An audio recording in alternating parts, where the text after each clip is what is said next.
Fuck, my Twitch is broken. Now let me change my name. Oh, yeah, that's okay. I can't click this shit, dude. Come on. It's like, yo, give me a motherfucking knife. You know, yeah, this bullshit, man. Come on, man. Give me a fucking knife, man. I hate this life. Motherfucker, all I need is a knife so I can end this bullshit. I needed a knife. Motherfucker, give me a fucking knife. Let me end this bullshit. I needed a knife, motherfucker. I need a knife. Let me out this bullshit ass life. I need a knife. Let me the fuck out this bullshit ass life, man. Let me cut myself out this bullshit ass life, man. What's hard life? Yeah. I need a knife. Yeah. What's hard life? Yeah. I need a knife. Yeah. What's hard life? Yeah. My life's 1,000 times harder than yours. I need a knife to end this shit, cuz. What's hard life? So I need a knife. Let me end this shit, cuz. Cutting myself out the world's hardest life. I'm going to this bullshit, man. 33 years of nothing but bullshit and suffering, man. How we do, man? That meant to come Mr. 3-3, man. Mr. Double 3, man. It's 11 years here, Mr. 3-3, man. It's been 11 hard motherfucking years. I've been grinding non-stop like broken chandeliers. Fuck.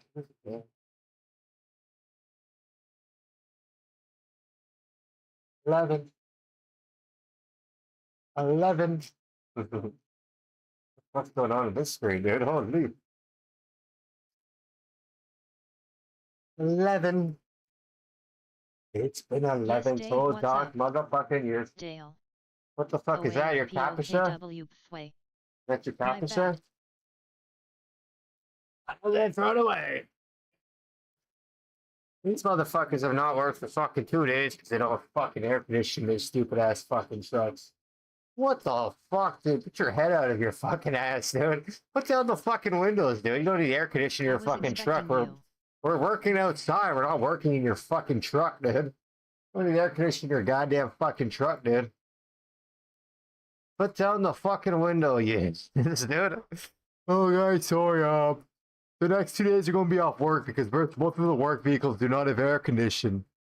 What? We don't work in the vehicles. We just drive to the job site and that's fucking it. We spend barely the time. What do you mean? Who cares? Put down the fucking windows.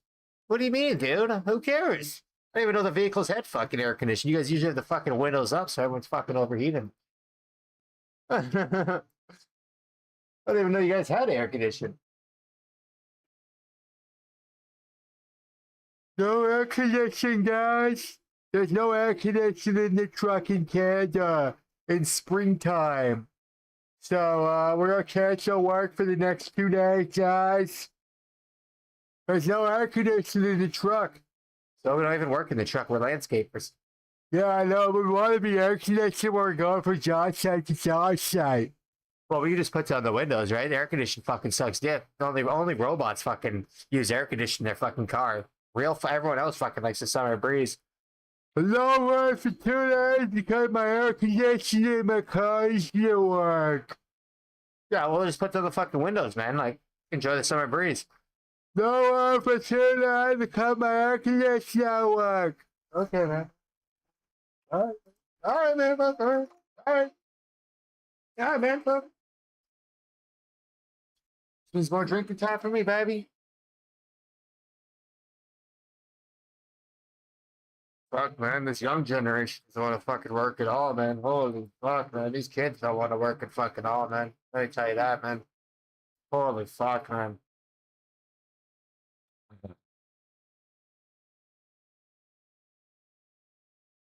This kid generation fucking hates working, man.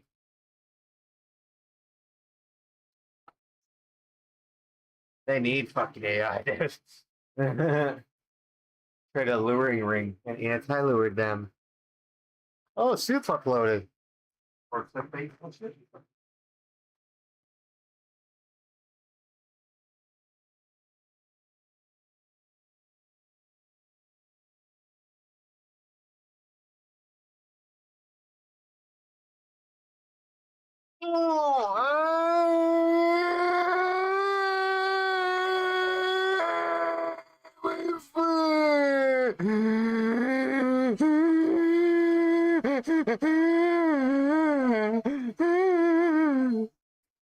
Fuck, man, why do I always trip over fucking shit and end up stepping on my computer fucking shared legs?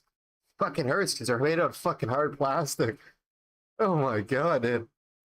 I always fucking step on the weirdest fucking place, dude. Are you on drugs?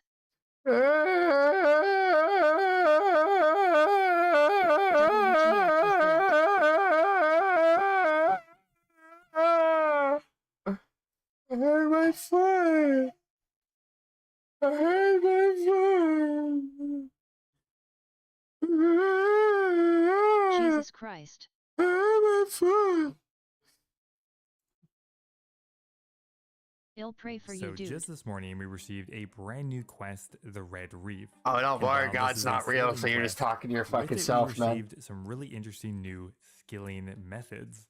This is mostly thanks to the new Yeah, don't rubium bother, ore. dude. God's Plus, not real, so you're just talking. You're just gonna look like a fucking idiot talking to yourself. also new cannonballs you can smith, updates to deep sea trawling, and overall just some interesting On new the skilling boat, methods I bitch. wanted to cover.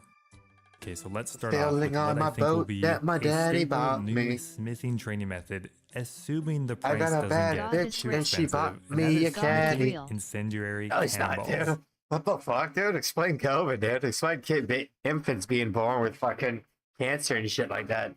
No, he's not, dude. Just a government-funded scam. It's just Who a do way you for... think created the earth and humanity? It was God. What the fuck? No. God's dead, dude. There's no such thing, dude. Aliens, definitely, dude. God, yeah, there's some guy who lives up in the fucking sky. You know what's up there? Outer space, dude. You think he's fucking breathing up there fucking outer space? No, he's suffocating, dude. Yeah. Well, let me guess, you don't believe in outer space, too, right? There's no such thing as outer space, just fucking heaven up there. Oh, it's called outer space, dude. God is everywhere. He doesn't live in heaven. No. No. God's not He real, lives dude. in your soul and spirit. No, his fucking followers are fucking sex offenders and pedophiles. No, that's how you know it's not fucking real. It's just a way for them to manipulate weak people. To do this, I believe you just need the Pandemonium quest complete and access to crafting sailing items. Now, incendiary cannonballs are a new cannonball that does damage over time against sea monsters, and they're going to be very in demand because they are just Do you think strictly a God straight actually upgrade. is a There's no demonic reason not ghost? to use this cannonball right now. No, it's a scam Except for for fucking it's a scam for the fucking Catholics to fucking extract money from fucking people. Or to take advantage of the children and do sexual to fucking feed their carnal desires. Who do you think wrote the Bible? Oh, that shit's fake as shit, dude. What the fuck? That's fake as shit. Nobody wrote that shit, dude. How the fuck does the only thing we got from back then that's in the best condition is a fucking Bible? We don't have any other fucking books from fucking 2,000 years ago that are even as close to any good condition like that. That's the fakest shit ever, The dude. cost. Now, to craft one of these, you need two components: a cannonball and the new rubium. It's just a way for pedophiles to fucking make money and fucking get access to tons of children. That's fucking God. God in a nutshell, dude. ore.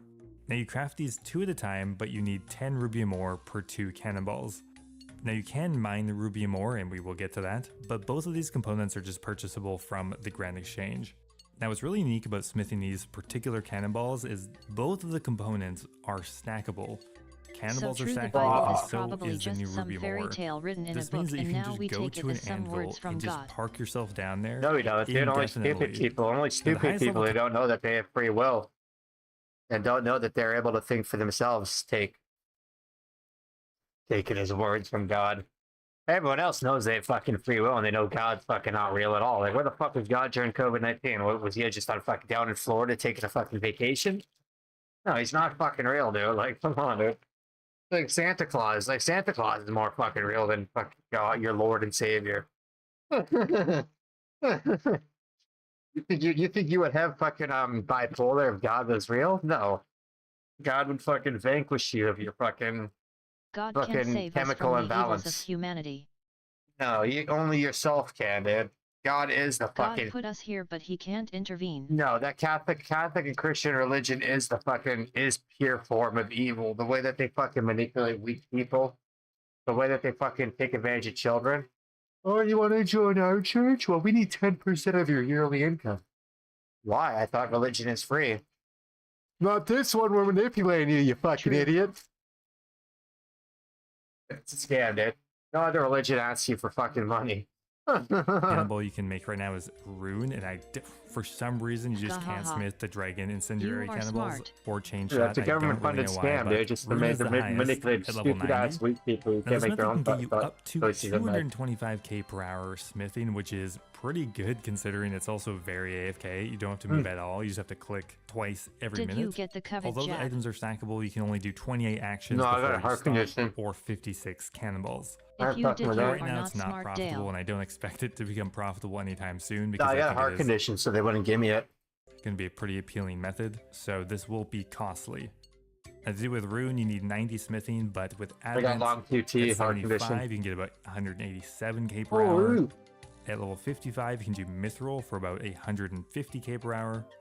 Steel Cannonballs will get you about 112k per hour, and goes down from there. Profitable? Now, the other option you had I is did actually not get it, crafting and I the new didn't get a chain blood shot clot or cannonball, died. I which am is the lucky to exact be same, alive. except for it doesn't use a stackable secondary.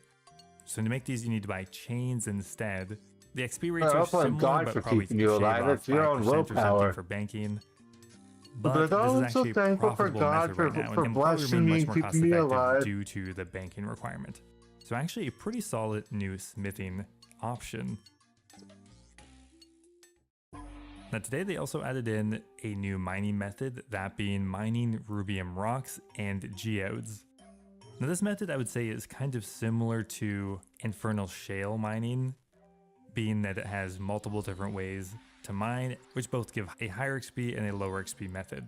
I am Now, rubium retarded, rocks but I am are also very located smart on when the it comes charred to island, stuff so like this. regardless of what method you use, I you am will curious need though, 60 what do you sailing think about the just to get pyramids there. who made it? Now, I think one of the quickest ways to get there is to simply Fucking slaves, man. That's who fucking made it, dude. Fucking slaves, dude. They used fucking Negroes to fucking build it for them, dude. They had a whole bunch of fucking slaves, dude. That's how they fucking did it, dude. Bunch of fucking assholes, dude. They were whipping their fucking slaves and beating the shit out of them. That was like fucking, it was like a lot of people working at fucking one time so they can get it done faster. Yeah, it's all from fucking slavery. But they say in documentaries now it would be impossible to move these blocks of rock all the way up. Yeah, because they used fucking 700 fucking black men to fucking do it. Oh, because they used a whole bunch of black men to fucking do it, dude. They used a whole bunch of fucking slaves. Teleport your boat to pest control and LOL. sail south. Now there is a bank chest on the island. Which Yeah, it you would can be build. impossible for this Alternatively, generation. you Dude, this can generation leave doesn't your like to boat fucking here work and at all. teleport This back, generation's assuming you lazy. have the facility. Or optionally, everything is stackable, so all you need to bring is a hammer, a chisel, and a pickaxe, and you will essentially never have to bank. So a bank's not really necessary. Oh! Do you think the space is real? So the Or rubium made up rocks by NASA. require a lower mining Mesa? level, only 48, What the fuck? and is a much higher experience method to getting That's such a rubium. Catholic The question. nodes kind of function similar to volcanic ash. You are guaranteed to be able to To mine 2 of confuse them and before it distract depletes, normies. and then after that it will roll a chance of depletion. Oh! So sometimes you'll mine 2, but other times you'll mine 10 or more. So compared to like power mining Every time I iron, eat, it I is get shit much more stuck in my AFK, fucking teeth. and Sounds so can earn bad. you up to probably about 60k I think an get a hour mouth at the guard. top end. We're getting about 55k an hour at level 90 mining. So it's actually Holy. a reasonably chill way to get a pretty solid mining experience rate while That's also really banking good. about 1,800 to 2,000 rubium per hour, which at the current prices is about 500k an hour in profit. I expect this to be a very profitable method long term because a lot of people will come here just for the experience. Yeah, it's crazy. Now, the What the fuck's rubium wrong with that geodes dragon's are head, dude? What the fuck? Why is the dragon's head fucking bigger than his whole body almost? You know that last space aircraft that orbited around the moon that was fake as FK? Nah, they got fucking... What do you mean, dude? I got Starlink, dude. They got fucking orbits and shit like that out there. I got Starlink internet, dude. I can see the satellites, dude. People will come here just for the experience. That's Starlink, dude. What do you mean? Now the rubium geodes I can see the are satellite. interesting. There's only 2 of them in the area, and you'll mine them very slow. The experience you're going to get is going to be significantly less, probably only about 10k an hour. But what you were mainly mining... That's probably how NASA caught Chewbacca and shit like that. Probably from outer space. Do you think after Star Wars, NASA killed Chewbacca? Or do you think they just cut him open, like did some research on him? I wonder where Chewbacca is now. They probably killed him, actually, knowing fucking humanity. These geodes that will slowly stack up in your inventory.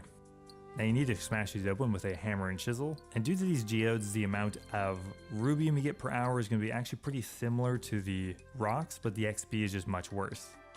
The trade-off though is that these nodes will last for roughly about 5 minutes at a time, so it's an incredibly AFK way to get rubium, and I guess trading your mining, it is pretty slow. I mean, it's less AFK than star mining and less experience, but if you want the rubium anyway, it's a very AFK method, and you don't have to go track down a star or anything. You just run back and forth between these nodes. Currently, it is about 500k an hour just in rubium ore, but that could change over time. That's big. Okay, so the final training method that was actually just changed today is deep sea trawling. Now, deep sea trawling is technically a sailing training method, but previous to today's update, that was debatable because you were getting at most 20k per hour sailing experience. Now, today's update, they have now essentially doubled the experience you're going to get from the various different nets. So, for example, if you're using a rope trawling net, it's gone from 4 XP to 7 XP. A linen trawling net went from 5 XP to 9 XP. A hemp trawling net went from 6 to 11 XP. Yeah, just more proof that J-Mods don't even play the fucking game. It took them 7 months to fucking balance this fucking... Deep sea trawling has been shit. In the grand scheme of things, it's like if you think about it. 15k an hour fishing XP. Okay, so I haven't done deep sea trawling in a while, so we're a little out of practice. So although the sailing XP was buffed significantly, fishing hasn't changed at all, and most you're still getting about 35 to 40k an hour fishing experience. But now, in addition to that, you're getting a similar amount of sailing XP. So you're looking at a total XP gain of somewhere between 70 and 80k at most, which still isn't super high for how intensive this method is.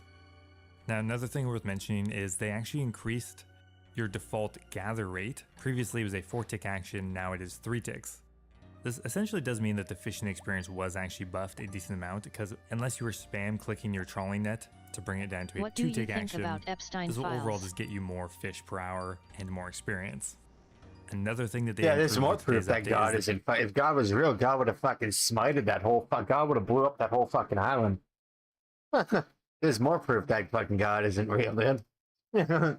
Baited shoals actually wasn't working at all. However, now it will correctly apply a 20% catch increase, which will get you even more fish per hour. Now, the drawback is that the price of the fish has gone down a lot already. Raw marlin has crashed by like 30% this week. Now, it does appear there was some other contributing factor, some new exploit where you could have 8 people on your boat fishing at once. I'm not sure if that's the main contributor or the buffs, but marlin is definitely worth it. Probably the ideal Catholic island. You have sex slaves there. The only thing you're missing is young children. Fucking Christians are really fucking happy. It's like fucking Christian paradise. You put a whole bunch of fucking infants on that fucking island, Christians are fucking happy as fuck. It's not the Epstein Files, it's the Epstein Vacation.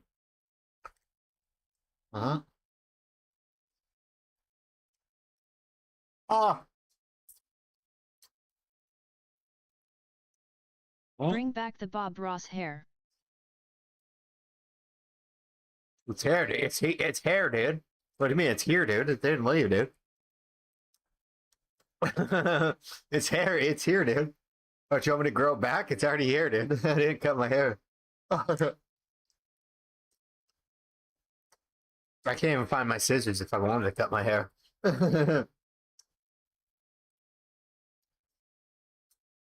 Need the fro dog. Oh. Alright, I got you. I'm gonna go get my pick. Fluff that bitch up.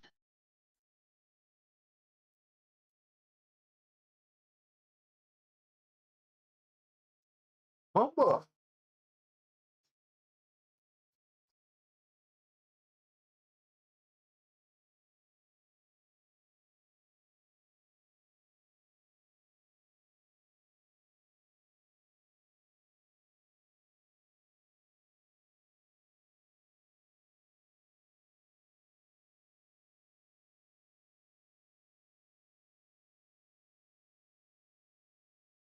Hell yeah, dog.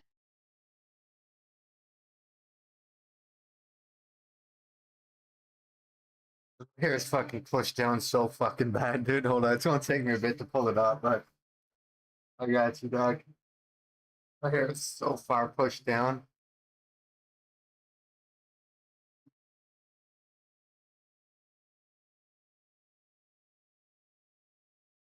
Ow, fuck, I just punched the desk. My favorite Iron Man. Oh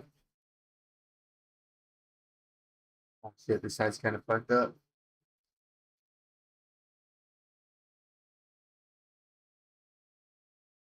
Nice, dude. Too big for TV. Runescape. Too big for the camera.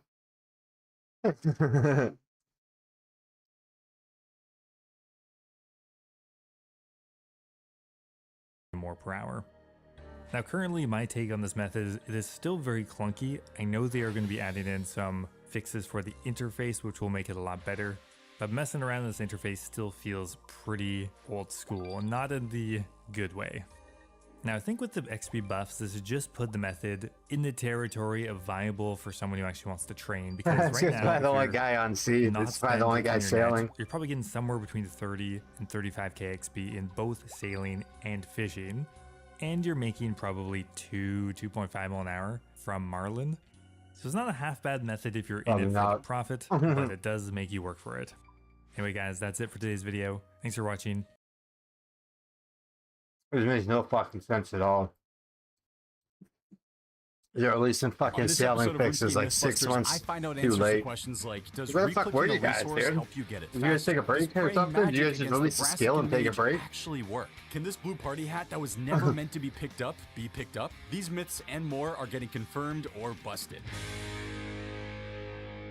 Up first, if you're taking too long to mine or woodcut, does clicking the rock or tree again to restart your animation actually make it harvest faster? This is an awesome myth because I think it's something all of us have done and thought, surely this speeds up the process, right? And then it works and you go, oh my god, it does. But does it actually work? Well, the answer is fascinating because it does and it doesn't. Let me show you what I mean. So let's say I'm mining some iron ore with a bronze pickaxe and it's just taking forever. So I just randomly click on this coal rock instead and boom, the same tick I click on it, I get the coal, just like that. So resetting totally works, right? Well, yeah, kind of. What actually just happened is I got lucky and clicked on the exact tick needed to hit a double roll on that coal with my bronze pickaxe. Let me explain. Pickaxes have an interesting mechanic where depending on the tier of pickaxe you're using, there's a different number of game ticks between each roll. A roll being the game's check to see if you successfully mine the ore. A rune pickaxe rolls every 3 game ticks, a natty pickaxe every 4, mithril every 5, and all the way up to bronze pickaxe, which only rolls once every 8 ticks. That's 4.8 seconds between each chance. Now when you click away from a rock and click back onto it, you're resetting your mining animation, and depending on the exact tick you restart on, you can actually land a double roll, meaning the game checks twice in rapid succession whether you successfully mine that ore instead of just once, giving you a higher chance to mine the ore. Hey, get some concrete filler in my teeth to fill in the gaps. The double roll mechanic from resetting is purely a pickaxe speed thing. It doesn't matter what rock you're on or what your mining level is, the timing for landing that double roll with a given pickaxe is always the same. Your level just determines whether those rolls actually hit. Here you can see my game tick counter when I go to mine an iron ore with my bronze pickaxe. By timing how long I mine the iron ore for, then clicking off onto a coal ore, I can insta-mine the coal every time if done correctly. This has actually been done by quite a few competitors in Gillinar games and has given them an advantage. Settled, Foe, and Solo Mission have all done it before. Settled actually has a great video explaining this mechanic. I will make sure to link it below. So if you've ever clicked off a rock and back on and felt like you got the ore way faster than you should have, you might not have been imagining things. You genuinely may have accidentally lined up a perfect double roll just by resetting at the right time. This only works with mining though. If you were doing this while woodcutting, clicking away from a tree and clicking back, that actually did nothing. The reason being, every single axe in the game, from bronze all the way up to dragon, operates on the same tick speed. The only difference with axe tiers is your chance to successfully chop a log on each roll, not how frequently those rolls happen. With woodcutting, you were just resetting your animation for no reason and probably actually slowing yourself down. So the verdict for this myth, for mining, partially confirmed. You could have genuinely been getting lucky with accidental double rolls. For woodcutting, fully busted. You were just wasting ticks as a kid. Sorry. Here's a fun myth. During the Freaky Forester random event, you can just give him any pheasant to successfully complete the event. Oh, During shit. the Freaky Forester random event, the Forester will ask you What to the kill fuck? a That's the pheasant with dumbest a myth specific ever. number of tails to be able to complete That's the the dumbest event. myth There are ever. 4 different You types of can't, pheasants, dude. all with a different amount of tails. You would think that the Forester would only accept the pheasant from you that he asked you to get, right? Well, let's test. Here you can see the Forester has asked me to bring him a 3-tailed pheasant. Instead, I'm going to kill this pheasant right here that has 1 tail and see if he accepts it. Sure enough, he does. He just says, thanks, you can use the portal to leave the area now. This myth is true. You can kill Yeah, any it's kind 'cause of you're on a pheasant to complete the fucking- Freaky Forester random event. Why is got a this? modified well, we actually easy have an account. answer thanks to Mod Ash. He says that when this event was made as an anti-bot event, the idea was that bots couldn't just keep I've giving given him the pheasants wrong until one, he they didn't stumbled fucking let upon me the through correct it. one and claim the reward. So the Forester takes what he's given, but the reward is dependent on it being the correct one. So while you can bring him any pheasant and he'll let you go, if you bring him the correct one, you'll get a better reward. Question solved. Fun fact, the Forester will never ask you to kill a 1-tailed pheasant, yet you can still bring him one and he'll accept it. Also, have we ever found out why he's called the Freaky Forester? Next up, a myth Freaky. from Original Sade 7243, who says Protect from Magic seems to reduce damage from the Brassican Mage. I know this is allegedly not the case, but it genuinely does feel like it's doing something similar to how protection prayers work in PvP. Great idea, let's find out. So I'm doing a Master Clue Scroll and I get a Brassican Mage step. Perfect. Brassican Mages are followers of the Cabbage deity who are dressed in full cabbage gear and attack you with cabbages. The attacks are unique because the damage is typeless, meaning protection prayers like Protect from Magic won't block it. But according to Mod Ash, the attack still rolls accuracy against your magic defense. Magic defense in this game is calculated using 70% of your magic level and 30% of your defense level. So in theory, anything that boosts either of those stats should make the Brassican Mage hit more zeros, even though you can't reduce the damage when it does hit. I decided to test 5 different setups in my Clue Scroll gear, because realistically, I'll never wear any other kind of gear when fighting him. Test number 1, no prayer at all. That's my baseline.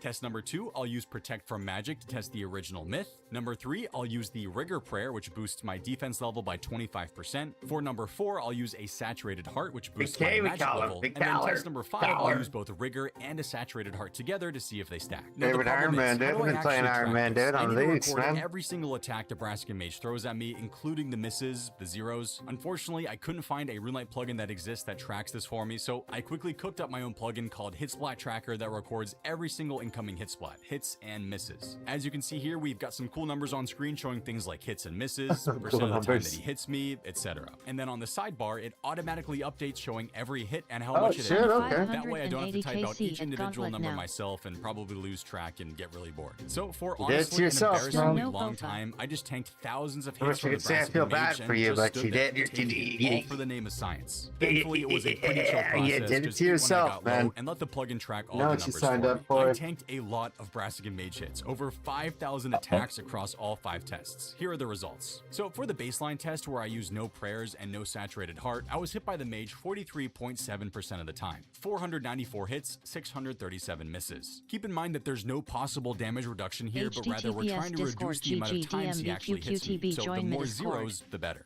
For the original myth for this test, Protect from Magic did absolutely nothing. 43.2% hit rate, a 0.4% difference, not a significant amount at all. I think it's one of those myths that It's really feels significant true, in but I can pretty Runescape, confidently say that 0.4%, Protect from yeah. Magic does not Yeah, help against the Runescape. Brassican Mage in any way. Pure placebo. But here's where it gets interesting. Using Rigor dropped the hit rate down to 39.7%, a 4% reduction. That is significant. The Saturated Heart, also 39.7%, the exact same result through a completely different stat. 2 different parts of the magical defense formula, same outcome. And when I stacked both Rigor and the Saturated Heart together, the hit rate dropped to 37.2%, Wow. a 6.5% Protect from Mage reduction. sucks. Keep in mind that while I did track That's a weird, large man. number of hits, it of course wasn't in the hundreds of thousands, but for this sample size, that is a pretty solid difference. The verdict for the original myth, Protect from Magic working against the Brassican Mage, is busted. But defensive No way. boosts like Rigor and the Saturated Heart, confirmed. They do reduce how often it hits you. At the end of the day though, in this case, the best defense is a good offense. Just kill the Brassican Mage as fast as possible. Most of you are probably using something like Dragon Claws or a Blowpipe to kill him quickly. Use Piety, use Rigor, and just kill him as quickly as you can. It's no myth that we are climbing towards 500,000 subscribers by the end of the year. If you haven't already, make sure to subscribe before we get there, because if you don't, well,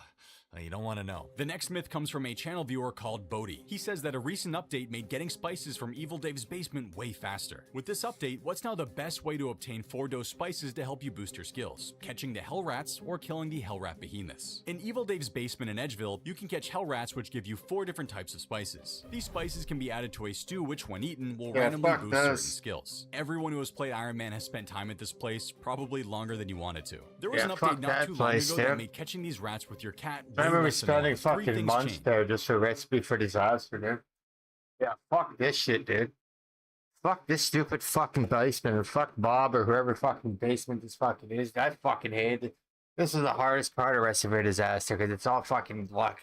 It's all guessing and fucking luck. I remember I spent like a couple hours every fucking week there. It took me months to get through this fucking room, dude. Holy months, man. Yeah, dude, it's like fucking, it's like killing a boss. Like we're just fucking trying over and over and over and over and over and over. Yeah, it took me months to get through this fucking room, dude. Holy. I spent like hours every fucking like week.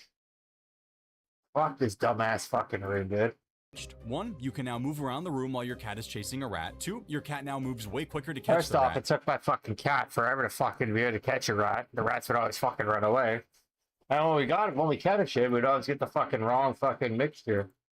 And 3, if the catch was successful, the spice now immediately appears on the ground. Before the update, you couldn't move when catching the rat, the cat was fairly slow, and the spice, for whatever reason, took a long time to appear. These 3 changes have completely changed how quickly you can obtain spices. I mean, just look at how fast your cat now catches the rats. In 2016, Jagex added the Hell Rat Behemoth to the game, which are essentially just hell rat bosses that your cat can fight. If they kill the boss, you get a guaranteed 4-dose spice, which is the spice amount everyone hopes to get here. With how painful it was to catch the hell rats before, the hell rat behemoth was usually what most players killed to get their spices. That guaranteed 4-dose drop was just too good. There was a small downside though, and that's if you didn't have a wily hellcat and instead just a normal hellcat, you had to pay attention since look away for too long and forget to feed your cat while they're fighting, and your cat could die. That may have happened to me during the testing play. The fight itself is also pretty slow. The hellcat takes about a minute 15 seconds or so to kill the behemoth, the wily hellcat around 45 to 50 seconds. So with these new updates to catching the hell rats, what's the best way to get spices these days? I'm going to do 4 separate tests. 30 minutes catching the hell rats with a hellcat and a wily hellcat, and then 30 minutes of killing the hell rat behemoth with a hellcat and a wily hellcat. If you weren't aware, wily hellcats are pretty much just an upgraded version of a hellcat. They have higher HP, higher attack, defense, strength, and have the highest max hit of any cat at 2. Let me just say that this is an amazing update. The entire process of catching rats, picking up the spices, banking them is so much faster than it used to be. You can even try and be super efficient by running after your cat when they're chasing a rat. They updated some old ass like 10-year-old fucking content finally. If they had to run back to you. If you're feeling this should be a summer sweep of fucking. After 30 minutes of catching hell rats, here's how many spices I ended up with. A normal hellcat got me 96 spices. After combining all the different doses, we ended up with 13 yellow, 16 orange, 16 red, and 14 brown. The wily hellcat was an absolute animal during this test. 166 different doses of spice. After combining them, we ended up with 24 red, 26 orange, 28 yellow, and 25 brown. Essentially almost double compared to the normal hellcat. Without even comparing, I know for a fact this is so much faster and so much more spice than it used to be. Okay, next up, killing the hell rat behemoth for 30 minutes with a hellcat and a wily hellcat. The hellcat killed 22 behemoths for a total of 22 4-dose spices, and the wily hellcat killed 30 behemoths for a total of 30 4-dose spices. On one hand, it looks like you are guaranteed getting more of the 4-dose spices you're looking for by killing the hell rat behemoths. It takes way longer. The 30 4-dose from the wily hellcat and 22 4-dose from the hellcat was higher than any total from just catching the normal hell rats, but honestly, not by much. And you have to consider that on top of getting one type of 4-dose spice, you're also getting 3 other types of 4-dose spice catching the hell rats as well. Granted, red spice is pretty useless, but orange, yellow, and brown are pretty useful boosts to have, so if I were about to attempt to get a large stack of spices, I would just camp hell rats. I wouldn't touch the behemoths unless I needed maybe 1 or 2 4-dose spices quickly. Just go there with your hellcat or wily hellcat, spend a couple hours catching hell rats, and you'll have a giant stack of spices in no time. Long answer for this one, but I figured I should be thorough and in-depth with it, so the answer to Bodhi's question is a split one. I'd say with this update, it is definitely better to just catch normal hell rats for spices, especially with a regular hellcat. If you're just going there... My name is Bote! My name is Bote, I'm the ginger of Runescape. You idiot, bruv! My name is Bote! In it, bruv! 4-dose spices, I hate how that guy fucking talks, dude. His voice is so fucking stupid. And the fact he has a fucking like $400 fucking microphone and he's fondling the shit out of it, like he's fucking like rubbing the fucking balls on it. He's fucking like keeping the fucking.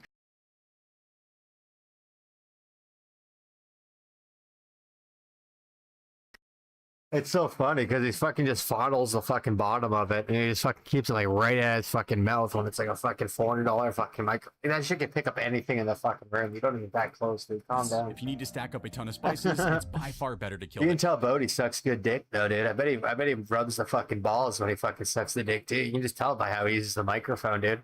I bet he's really good at sucking dick. The hell rats. Good question, Bodhi. Easy game. Next up, does having a fully You don't see much girls that play at the balls when they're sucking the dick, but you can tell Bodhi does. Holy shit. broken set of barrows still give a set effect even though it's broken. All 6 barrow sets have a cool set effect when all 4 pieces are equipped at the same time. Wearing all 4 pieces of Darox, for example, means the lower HP you have, the higher you can hit with a Darox Great Axe. Barrow's armor is degradable, which is a unique property for some armor in the game. It means that as you use the armor, it will degrade, not in performance, but in wear. You can use Barrow's equipment for around 15 hours of combat before it degrades to 0. A little fun fact on why that's a thing, when Barrows was released in 2005, the armor actually did not degrade. It was only changed about a week later because players were scared it would devalue Dragon equipment. If you were around for those days, let me know in the comments about what you remember when Barrows came out. Anyway, so Barrows equipment will slowly degrade over time as you use it until it eventually hits 0 and then it turns into broken armor. What's kind of funny is that when it turns into broken armor, it doesn't actually go straight into your inventory, you actually keep it equipped even though it's broken. Visually, the broken armor looks exactly the same as non-broken armor when you're wearing it, but since the broken armor stays equipped, can you still get the set effect? I bought a fresh set of Guthan's armor and spent 15 hours AFKing at bandits, as a bit of a throwback, to degrade my armor until it hit 0. As you can see, I have the broken armor still equipped. Now the question is, will I still get the set effect? Guthan's has arguably the best set effect in the game. A successful attack has a 25% chance of healing you for the amount of damage dealt. Well, the good news is I was actually able to still attack the bandits even though my Guthan's War Spear was broken. But I never once healed, which means the set effect does not work with broken Barrow's equipment. I tried being a bit cheeky and equipped an Amulet of the Damned to see if I could trick the game somehow. The Amulet of the Damned will actually boost the Barrow set effect, but no luck either. The myth that you can still get a set effect with broken Barrow's armor is busted. One thing we like to do here on this series is test out the fastest ways to get to places or improvements in pathing efficiency. Today's pathing check takes us over to Mauritania. Pathing efficiency. There you go. There you go. There you go. Fucking Cal the Iron Man. Some pathing efficiency for you, dude. Hell yeah. You're going like this, man. This is like fucking. This is like you getting your tax refund or fucking you get a fucking $1,000 Christmas bonus, dude. And this is gold for you, man. Or the fairy ring AL cube that takes you to the haunted woods. Well, after Iron testing Man love both to save runs, time, I man, can confirm that because the it wastes so much time. teleport is about 1 second faster than using the haunted woods fairy ring. However, there is actually a faster way to get here, and that's using the Fenkenstrain's Castle teleport tab, which teleports you right here, and you just need to run east. Get ready for this time save. You are saving 1 whole second over the Ectophile teleport. With enough farm runs, you might that's just one more save yourself second you spend in the fucking red prison. You don't save 1 second. It's 1 more I second love the iron life. It's 1 more second you can spend in the red prison. Holy. There you go, man.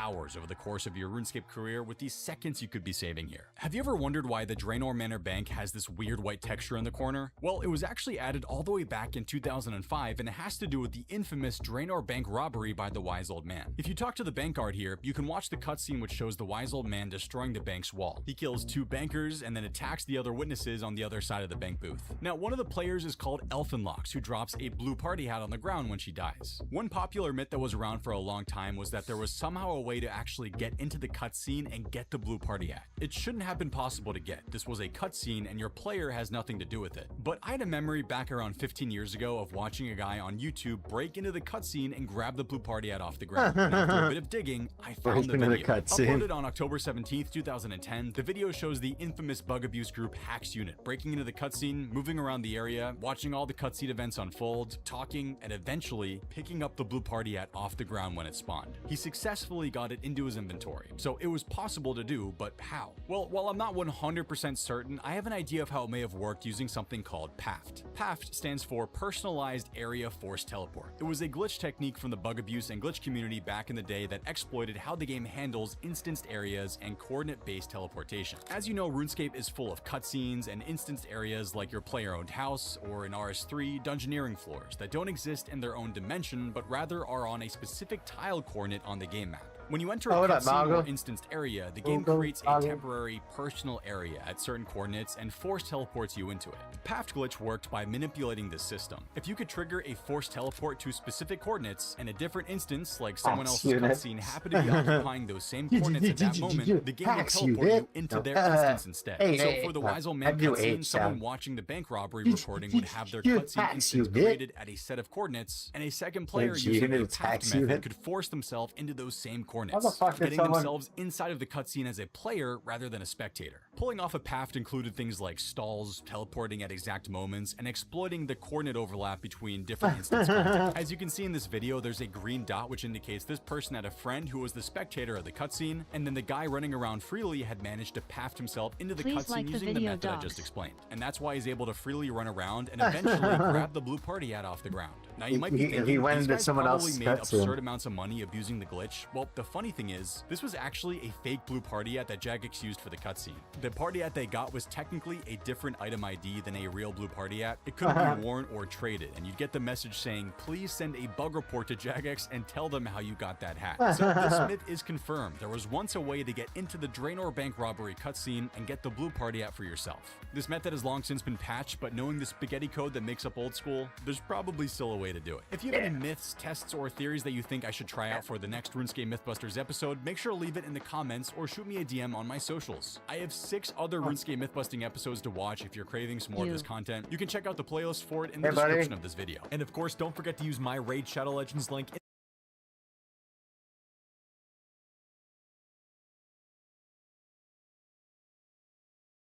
Got 2 days of no fucking work because the fucking work vehicle is no air condition. Put down the fucking windows, you idiots. What the fuck? Put down the fucking windows. It's summer, dude. Only bots fucking use the air conditioner in their car. Everyone else fucking puts down the windows and enjoys the fucking summer breeze. He's telling me. Hey guys, it's not gonna be any work today or the next day because the fucking car, the AC broke. So put down the fucking window.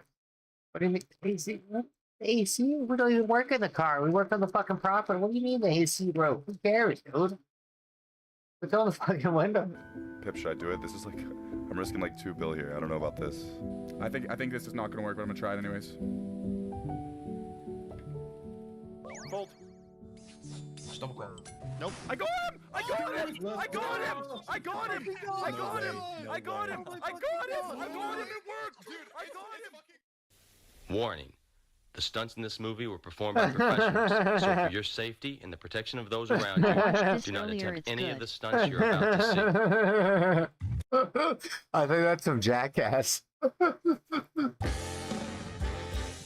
Oh no, Jackass is the fuck. Oh yeah, Jackass has the actual guy in a wheelchair at the top. Yeah. Lurers. They're around you every day. When you bank from your Bandos trip, when you stop to buy some potions. Fake e-girls. You've heard of them. You've probably even seen them. Guys who play girl characters, yeah. Maybe you've even watched a video about them. A friend of yours maybe got tricked and lost his bank. These guys have been plaguing the streets of Gilnor ever since its inception. And their goal is simple. Gain your trust. That's because there's so many lure fucking items in RuneScape. Like there's a fucking ring that the ring of third age that makes you fucking invisible and shit like that. Like there's so many lure fucking items in the game. Like luring is completely get you to enter a PvP world, pull out your valuables, and then trick you into entering the danger zone and kill you for all of your items. This isn't just a game for them. This is their livelihood. But hey, don't take my word for it. Take theirs. Bro, we do this for a living, bro. We make 10 bill on a daily basis. You think you can scam us? I'm a millionaire IRL, bro. Your videos are fucking awful. In this video, I'm gonna go undercover as a rich noob, and I'm gonna uncover almost every lure, scam, and trick that these guys have up their sleeves. I'm gonna get into a voice call with one of the lures who thinks he's trying to lure me while using a fake Discord. And I'm even going to try to anti-lure them every step of the way and put myself at risk to kill them for absolute bank. Buckle up, because this is probably the most insane video I have ever uploaded.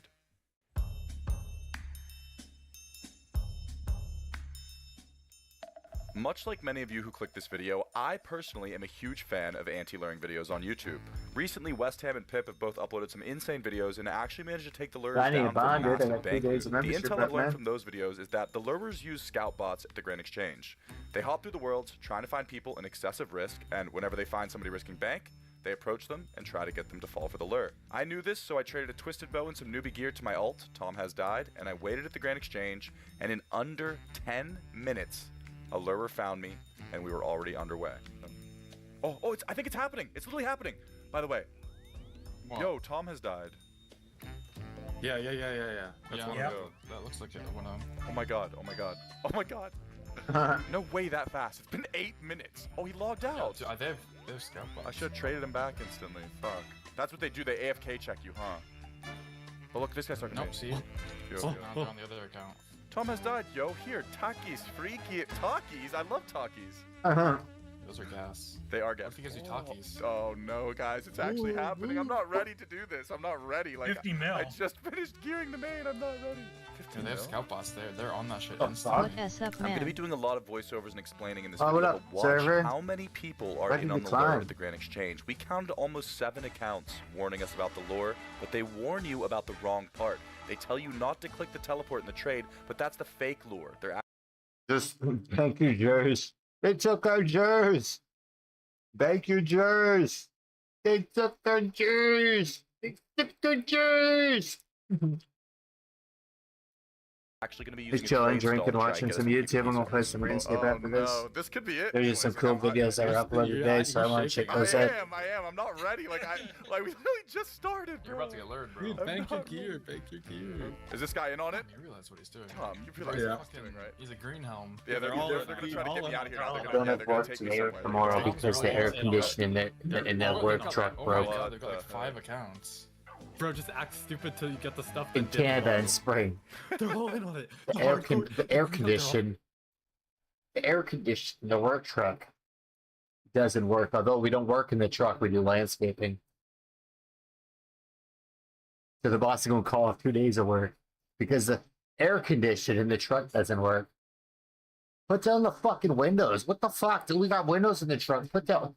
Only robots use the fucking air conditioning in their fucking car. Everyone else puts down the fucking window and enjoys a nice summer breeze. Only fucking robots use the air conditioning in their car and have the fucking windows up all summer long. Those are robots that don't like fresh air. Yeah, fresh air damages Nice, them. bro. Fresh air damages them. It dents their fucking metal because they're robots, right? It dents their metal fucking brains, right? So they don't like it, right? Holy No, I don't think the hard. Just so stupid, dude. Yeah, they are.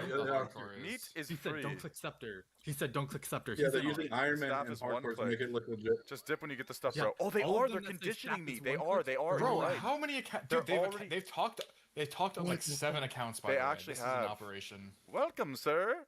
On top of trying to anti-lure these guys for bank, I'm going to It's try to broken, troll I them can't and open waste it. their time a little bit, because the more frustrated they are, the more likely they are to make a mistake. The randoms in on it. Oh my god, Evil Bob. Oh, shit. Isn't paid your actor. back cooked? How do you do landscaping? Go do it. Go do it. Raw. Go do it. Go do Click it. fast, okay? Do the random. Do the random. 1 do the second. random. This cat. HTTPS Discord GG DMBQQTB join me Yeah, my Discord. back and my knees and my shoulders are cooked. Yeah. After wasting about 5 I minutes have of these to, guys' man. time in the random event, I came back and they were still I'm a there team waiting for me. lead, so I get all the young guys and the new guys to do all my heavy lifting, and I just can do all the like shit that they don't know and shit like that, right? So it's like kind of like we work as a team, right? So it's like I make to do all the fucking heavy lifting, but I'll do all the fucking like when they're tired and shit like that, I'll give them a break and I'll keep working, right? Yeah. Or I'll just like teach them shit. Like, yeah, you don't have to do anything. You just chill out and watch. Just watch me do this, and we'll give you the steps of how you fucking lay sod, or fucking something like that, right? So yeah, you put down soil. You know, just sit back. You can fucking, take a drink, take a fucking eat, get your sandwich, fucking listen. Yeah. I kind of do shit like that. Like if somebody fucking, because I'm definitely not fucking unloading a fucking truck full of fucking sod or full of fucking. Team leader FTW. Yeah, I'm definitely not fucking unloading a truck full of fucking sod. I've earned those parts. I've broken my foot. I remember fucking lifting this piece of concrete that fucking broke my back, and I was a hunchback for like a week and a half. I pulled a fucking muscle in my back. It was so bad, dude. I felt like when I felt it like pull, I felt like pain shoot from my back all the way down to my legs. I thought I was gonna be fucking disabled, paralyzed. It's okay, sir. Bro, you left with the scammer? Is Spark Mac movie, sir? Just another disclaimer, do not try to do this. These lures are smart and they're crafty, and literally everyone you see here is in on the lure. The guy PMing me, the Max Main, the other guy in Full Graceful, everybody here is just another method to sow the seeds. Oh, it's all young guys, dude. Like the owner of the company is fucking 21 years old, right? I'm 33. They're all really young guys. Don't really know what they're doing, but like, fuck. It's just stupid that the boss will throw away a whole day of fucking company revenue. Or 2 days of company revenue just because there's no air conditioning in his fucking truck. We do you're not in your fucking we do you're not working in the truck, we do landscaping, man. It's gonna be hot no matter fucking what, dude. Just bring a fucking bottle of water, just fucking dip your head in every fucking 10 seconds. Just smack that fucking bottle of water off your forehead. You might get a little bit of water on your forehead, you might be to cool down. Like, come the fuck on. How you guys fucking up? That's $400 I lose. Or I don't make because 2 days of fucking work. Because of fucking car's no air conditioning, guys. You can't work, guys. You got caught next 2 days off of work, guys. The air conditioning doesn't work in the car, guys. So it's only May. So what the fuck what do you want to do fucking in June or July? Are you going to hire somebody to fucking hold a fan and fan you the whole fucking time you leave the truck? Hey, come the fuck on, dude. Put down the fucking windows, man. God.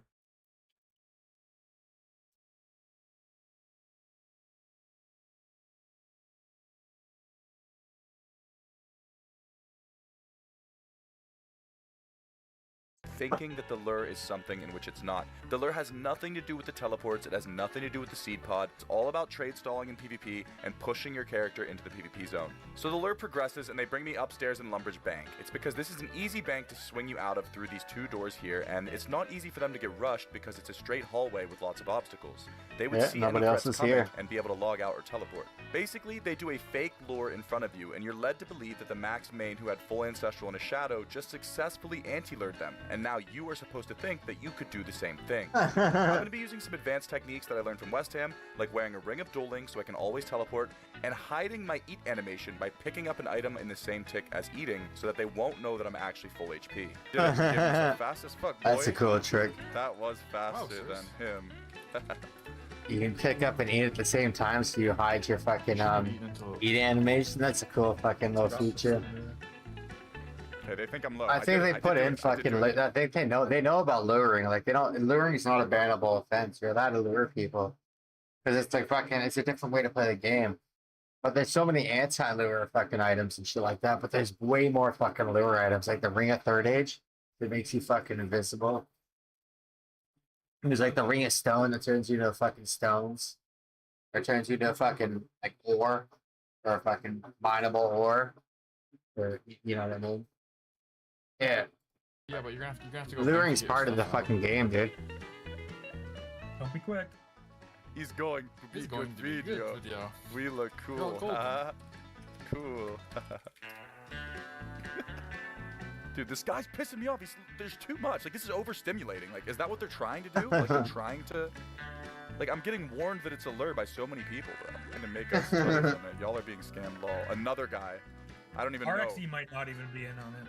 Who? He's for everybody's in on it. Everybody's always in on it. Do not click. So the lures want you to drink Zamorak Brews, and if you didn't know, this lowers your HP and your defense, which basically guarantees that if they get you out of the bank for even 1 second, you're going to guaranteed get one hit. And they actually learned from West Ham's video that you could eat without them knowing, and they told me to sip it again so they could check my HP. Oh wow, you've gone up, sir. You've gone up, dude, sir. They do know. They know from Casper, bro. They literally learned from that. They actually have learned. No. They might just have thought, oh, we didn't see him eat. Yeah. Okay. Yeah, but they could have. Yeah, that's their education, dude. Fucking anti-lure videos. I'll try. This guy just pulled out a DDS. He's trying to kill people, bro. Enjoy. Sirs, go. Dude, don't. Sir, go. Please press flower. 1 bill surprise. Fucking dumbass kid. What? These guys are fucked. Go. You win. Y'all such dumbasses, mate. He gave you it? You can put the rata madres. I know this staff isn't telly, kid. Been here since freaking 2004. So now that I've witnessed Clover Cloud, who is supposedly my friend and partner in this anti-lure, successfully anti-lure them and wear the full gilded, we're supposed to think that now it's our turn and we can actually do it. But without us realizing, we actually had an opening here to kill the lurers. If you watch closely, Platinum TTV actually runs through the danger zone with a bunch of loot on him to come back to the bank. This is good information, and we can definitely use this later in the video to maybe anti-lure them. Again, guys, I am pulling out my twisted bow in a PvP world, and that is only because I have a teleport and I'm full HP. Do not try this. I am already putting myself at massive risk, but I'm trying to get their killer account to log in, so maybe I can rush him on my main. Look, he's there now. There's 2 people. Oh, he's there. It's time, right? You just log in there, yeah. Okay, hold on, I'm gonna log in under myself.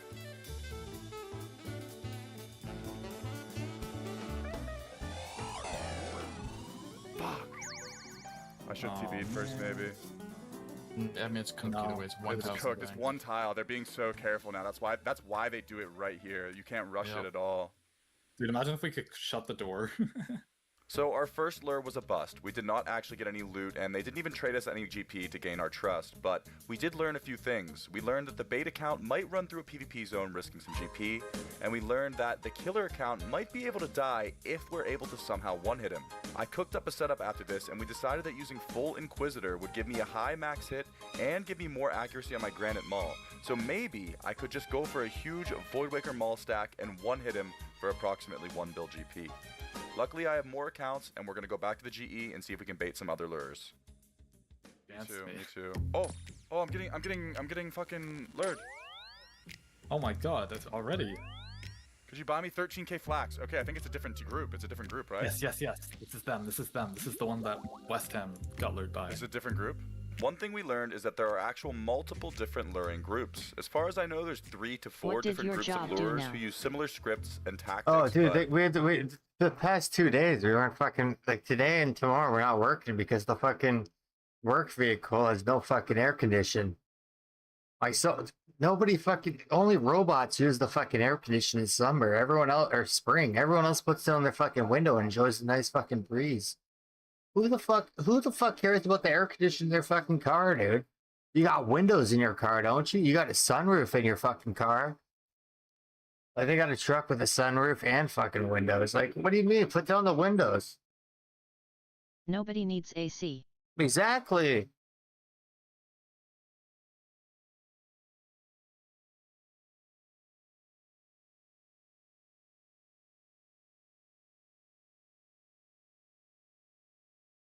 Call them all pussies. No, it's just new. It's because they're young kids. It's a new generation. I said, hey, boss, not really happy with losing 2 days, $400 of work because of air condition. We could put down the windows and say, fuck AC. I don't really want so many days off. I want the company account to grow and so I can burn bonuses. But I can work the weekend.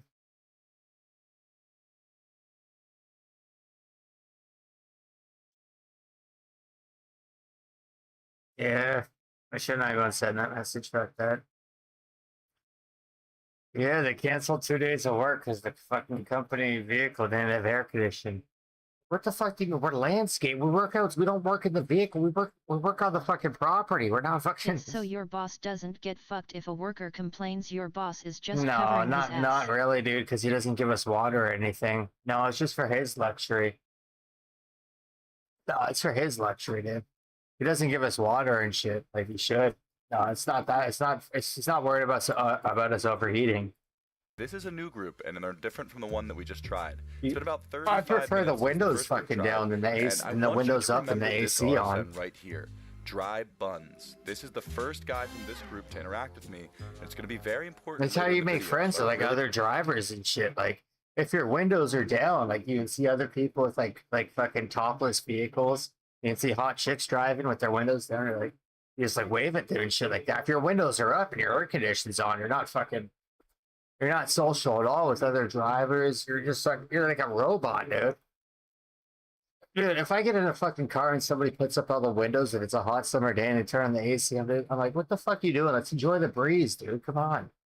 Like I'm not the type of person that's gonna put up the fucking windows and turn on the fucking AC. I'd put down the fucking windows and enjoy the fucking breeze with my fucking arm out the fucking window.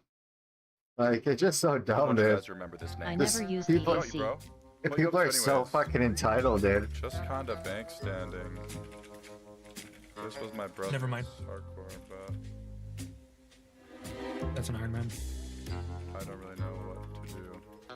Asking you to buy flax, adding you as a friend, and asking what you're up to in the game are all just small talk to slowly get you into phase 2, which is adding him on Discord and getting in a call with him, where he really tries to befriend you and act like he's this new guy who just knows how to anti-lure all the lures. And that was the next step, and it was time for me to make a burner Discord. You need a burner Discord. Yeah. I do Everybody have needs one, a burner actually. Looks like Discord. hell you both, lol. New lures already luring me. Someone else. Hello, sir. You want to be winner? Dude, I can't keep up. There's so many people trying to It's lure me. twisted I bells can't like even... a lure bag. Yeah, I'm telling you, their scout bot's just going. So there's They other ping. people or what? All right, this gets really convoluted, but these guys are actually separate luring teams. I am currently getting lured by 2 different people at once. 84 Strong is not with Dry Buns. I thought that he was, but I'm going to actually end up leaving this lure to go and talk to Dry Buns in Discord. But... Help with what? So what? I'm sorry, I can't help myself, bro. It's so fun to fucking troll them. Oh, Pip! Oh my god, Pip! it's the one. It's the one. He wants me to telegrab his items, so I'll run out. No work tomorrow. You're logging Work up? resumes Friday, although fucking Monday was a holiday for Queen Victoria. So they took Wednesday and Thursday off because no air.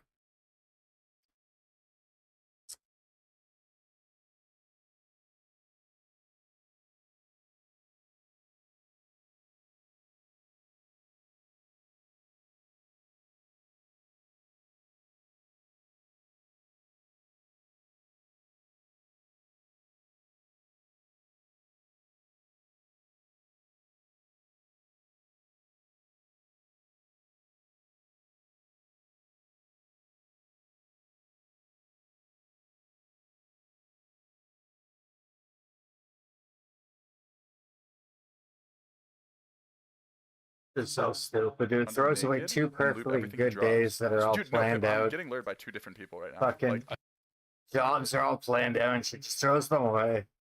Oh, I have no AC in my car. I hope it doesn't call fucking customer and say, oh, so I had to reschedule. We have no AC in my car. I wonder what the fucking customer do and say.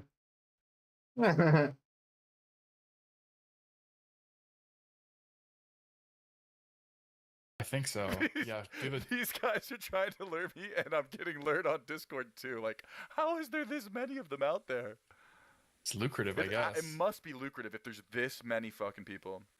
I'm gonna have to join voice with him, aren't I? I think so. Just don't do any accents or just use your normal voice. Dude, no, they will recognize me, bro. What do I do I about don't this guy? think This so. this They guy's. don't, they don't this like guy's- consume YouTube content, bro. I'll just be like, dude, No, just do your normal voice, bro. They don't. I'm telling you, they do not consume. Which one should I Runescape do? I should content or entertain the actually play Discord one, game. right? I should do the Discord one, not this fucking Yeah. Papega. Alright, a quick breakdown of the lure that's about to take place. These guys are going to make me think that I am working with them to anti-lure another team. The guy in Discord is going to tell me to hop into his world and loot the items because they're trying to do the telegrab lure on someone else. So they're going to drop stuff on the ground, and then at the last second, they're going to drop an arcane spirit shield, but you're never supposed to get this item. I have done this anti-lure with Pip in the past, about 2 years ago, so I know the arcane is coming, and there's actually a chance I could get it here. Because, oh, he's calling me. He's calling me. He's calling me. He's calling me. Answer, answer, answer. Oh my god. Oh my god. Oh my god. Oh my god. Alright, one last thing before we get into this call. Due to international wiretapping laws, it is illegal for me to record this guy's voice and put it into my video for commercial purposes. So for the sake of the video, I called one of my friends who was also from the Netherlands, which the lawyer told me he was from the That's too bad Netherlands. you're not Because they have a company. similar accent, and I He's had us never go through the fucking- footage, and he recreated every single voice line that this guy told me. So what you're hearing is an audio reenactment of the real phone call, but it is pretty damn accurate to what this guy actually said to me. Bro, can you hear me? Oh my god. Yo, what's up, bro? Can you hear me? I gotta play dumb for a second. No, I can't. Your mic is muted, bro.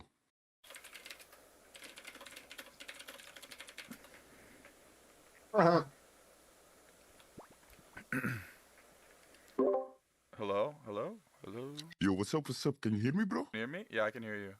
Hey, what's up, man? How you doing, bro? You good? Yeah, I'm good, dude. Okay, okay. Did you see the tile, bro? Yeah, I think I see your message. Let me see. Yeah, I'm on the tile. Okay, okay. Put your player attack options on hidden so you can spam on the floor. Does that make sense? Yeah, I got it. And bring a teleport with you. Do you have a teleport with you? I just have my dueling ring. What world is it? 461 on my sign. Be ready to hop over, okay? Yeah, I'm ready. Okay, okay. He's on the spot now. Okay, okay. Go now, bro. My world, my world. Just click my feet. Hop over, hop over, hop over, hop over. Okay, I'm clicking.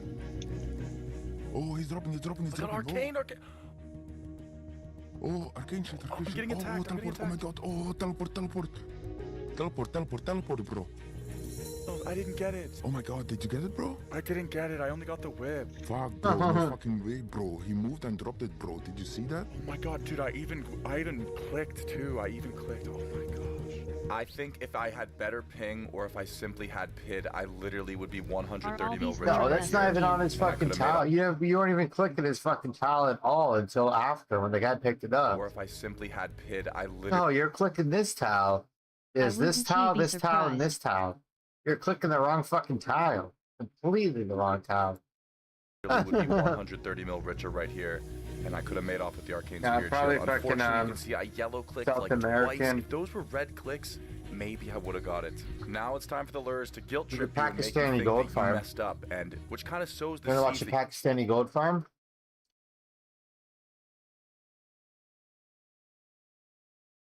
There's a Pakistani prince that does a gold farm.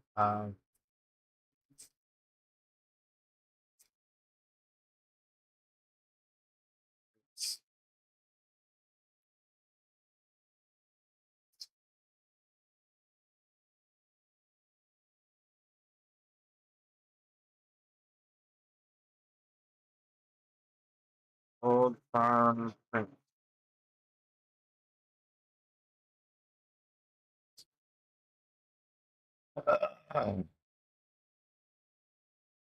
Yeah, found the video now.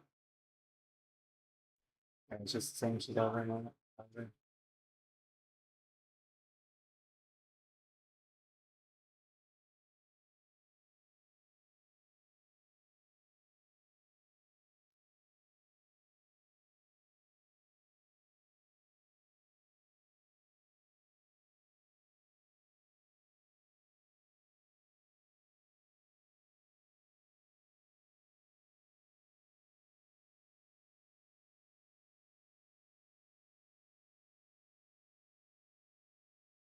Oh, I can't find a video anymore. That's stupid.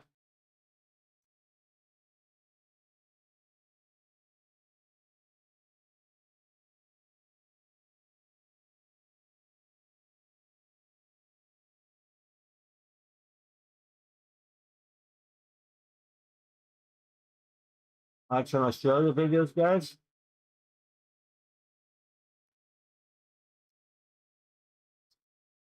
Camping in Australia.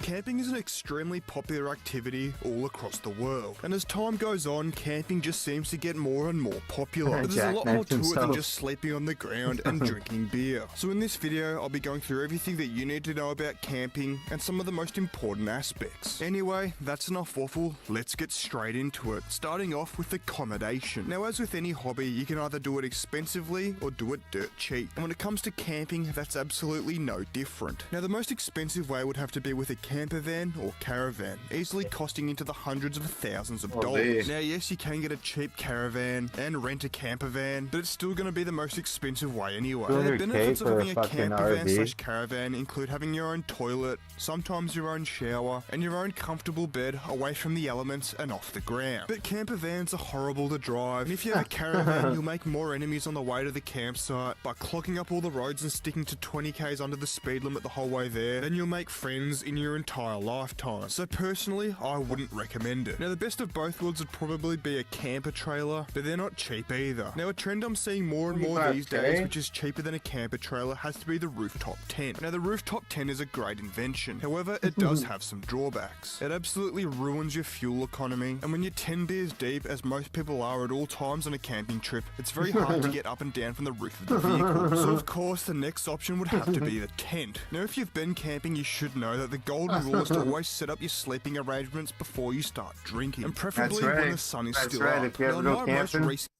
always set up your fucking tent before you start drinking. That's the number one rule of camping, dude. Always set up your tent before you start drinking.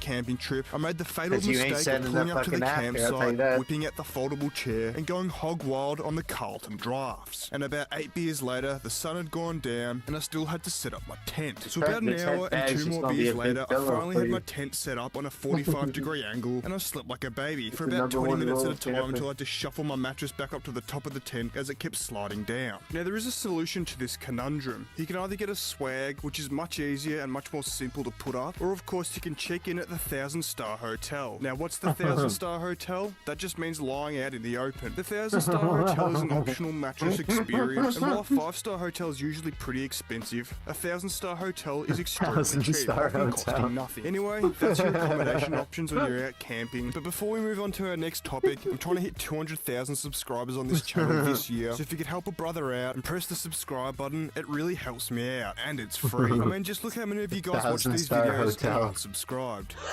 Anyway, moving on to the next most important part, and that of course is the essential items you'll need to bring with you. Now, the first 2 items on this list I'd recommend would be toilet paper and hand sanitizer, and that of course is for the bush poo. Now, if you haven't done a bush poo, you haven't really been camping. And of course you can either use a leaf or your finger and suck it off like chocolate on Easter morning, or just let it dry and crust off on its own, but these 2 items are relatively cheap and can come in pretty handy. Now, the bush poo is the ancient Australian tradition of cutting fudge in the middle of the bush, because well, unless you get a camper van, most of the time there isn't a toilet available. And if you manage to find a campsite that does have a toilet, most of the time it isn't exactly clean. But there's multiple variants to the bush poo, and one of my favorites has to be the aqua nugget. The aqua nugget is the art of going down to a water source, dipping in the rear end, and dropping anchor. You're also feeding the native fish, and there's minimal cleanup, meaning you're getting 2 birds stoned at once. Now, theoretically, you can hang a bush poo literally anywhere, even if it's not in the bush, but I wouldn't really recommend. Take a shit in the fucking water, you're getting 2 birds stoned at once, bud.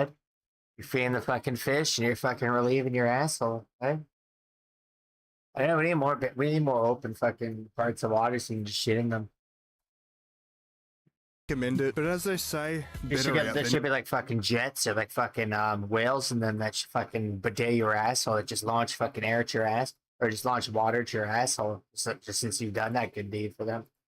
Now, the next most important thing on my list would have to be the esky. Now, this of course is a cooled storage unit for food and most importantly beer. Now, you can spend a lot of money or a little bit of money on an esky, but I reckon the perfect esky has to be the motorized esky. Now, this thing is an absolute feat of engineering. It's an all-terrain vehicle that comes with a wheelie bar and has enough storage in the esky compartment to store everything that you'll ever need on a camping trip. Now, at the moment, I can't personally justify spending $900 on this motorized esky, but if you guys like and subscribe, Maybe one day Holy YouTube will shit. pay me enough to make this purchase worthwhile. Now, the next most important part of any camping trip has to be the campfire. See, the problem with camping is that most of the time there's absolutely nothing to do. You just end up spending hours sitting around doing nothing. And of course, when the sun goes down, it can get pretty damn cold. And the campfire is of course a solution to both boredom and the cold. Now, ever since the dawn of time, humans have been lighting fires. In this modern day and age, one of the most popular places to light a fire is of course a tobacco store. But the campsite still has to be a close second. Now, there are a few ways to start a campfire. You can rub two sticks together like a caveman, or since it's the 21st century, you can just splash a little bit of petrol out of the motorized esky on some wood and light it with fire. I think it must be damp. Now, once the fire's started, you've got to keep it going somehow. And for that, you'll need fire. Now, most people wouldn't bring their own firewood, so the best way is usually just to find it on the ground or snap it off an old dead tree. You don't only have to use firewood to keep the fire going. You can also use anything that one of your friends brought along, like a camp chair,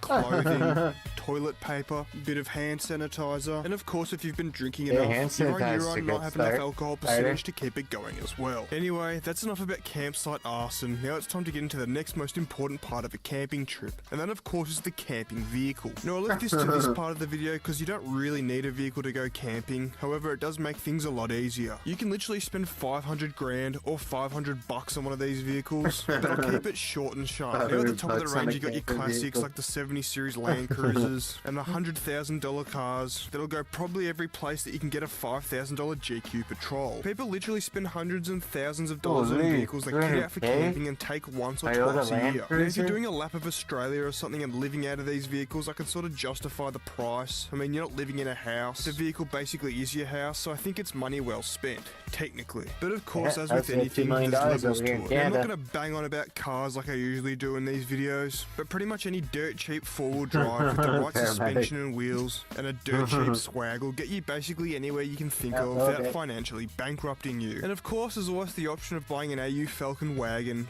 welding the diff, and putting some all-terrain buy a hearse, dude, and fucking put a fucking mattress in the back instead of a casket. Eyes on it. And then you've got a vehicle that will literally go anywhere for 500 bucks. Get a hearse? So unless you're a multi-millionaire or planning on living out of it for 2 years, there's no need to financially bankrupt yourself so that you have the coolest off-roading setup in the Chadstone car park. Get something cheap and somewhat reliable, and that way you can smash the fuck out of it, ruin all the paint, and not really care at the end of the day. Anyway, moving on. Now, the next thing that we're going to talk about is camping activities, and the most popular one, of course, is drinking beer. Now, I've already spoken about eskies, beer, and everything to do with this activity, so now let's get into it. There's no better feeling than sitting in a camp chair, looking at a view, and drinking beer, or sitting around a campfire and drinking beer. And when it comes to camping, when the sun goes down, there's literally nothing else to do except drink beer. Now, some of the best drinking and camping goes on at places like Bathurst and Summer Nats. But of course, I'll do my own videos on those two things, where I'll go into this a little more deeply. Now, I understand that not everyone enjoys alcohol, and that's fair enough, each to their own, but beer and camping just goes together like youth crime at shopping centres. Now, another fun camping activity has to be fishing. There's nothing like finding a campsite next to a body of water, whipping out your rod, and letting the fish nibble on it. And if you know what you're doing, you can actually catch your dinner. Now, me personally, I'm pretty hopeless at fishing. I couldn't catch a cold, but I can see the appeal. However, to be successful when it comes to fishing, you have to be very patient. And me personally, if I haven't caught something within 10 minutes, I just give up and start drinking. But of course, you could always do both together. Now, of course, there are some other activities like bird watching, kayaking, or hiking, but they're more camp than a row of tents, so we'll move on. Now, the last thing that we'll talk about in this video is, of course, location. Because, well, technically, you can camp anywhere you want. There's, of course, the option of urban camping or stealth camping, and I mean, urban camping is really just a fancy word for homelessness, but people do go stealth camping and hide in things like roundabouts, bushes, or just other places that you'd never think anyone would be, and they just sleep there. But unless you're homeless, I don't really see the appeal behind it, unless you're trying to get heaps of views on YouTube. Anyway, moving on. Next up, of course, you've got the caravan park, which is basically just an empty grass patch where you pay $40 or so to set up your tent and sleep in a field with a bunch of other people. Now, I guess this is a safer option than camping somewhere like, I don't know, the Belangolo State Forest, but you'll be kept awake all night by people drinking and making noise, and woken up early in the morning by the same thing. Then, of course, there's the campsites, which are usually a little bit more remote than the caravan park. The next option is just camping in the middle of the bush. Now, I'm pretty sure this is called free camping, and sometimes it's legal and sometimes it's not. And sometimes you can be so remote that who's going to tell you off anyway? Now I guess this is the best experience because you sort of have the whole place to yourself, but if you see a guy like this approach you, I wouldn't exactly hang around. Then of course you got those festival camping packages where the tents are better equipped than some people's houses. Now I personally plan to go on a little camping trip of my own in the near future and spend the night at the infamous Belangolo State Forest. So if you want to see that, subscribe to my second channel so that you don't miss it. Anyway, if you enjoyed this video, you'll probably enjoy one of Australian inventions that will be fucked without. Without inventions, we'd have nothing, because nothing would have been invented. And over the last 300 or so thousand years that humans have existed for, we have invented some truly life-changing things. Things such as the iPad, chocolate, the wheel, complex systems that improved agriculture and manufacturing, cheese, glasses, you name it. But when you look at some of the greatest inventions in the history of the universe, like the car, the iPhone, the internet, chocolate milk, or macaroni, there's one country that seems to be missing from the credits section of Wikipedia. And that, of course, is Australia. And that makes sense, because a lot of us either can't be f***ed or are too busy doing things like fighting kangaroos. But then I decided to do some further research, and surprisingly, I found out that us Australians have actually been rather productive. So in today's video, I'll be going through some of Australia's greatest inventions, some of which are known all around the world and used every day, some of which you may have never heard of, and some of which are exclusive to Australia and the rest of the world misses out on. Anyway, that's enough waffle for now, let's get into it. And first up, we'll start off with the most important one by far,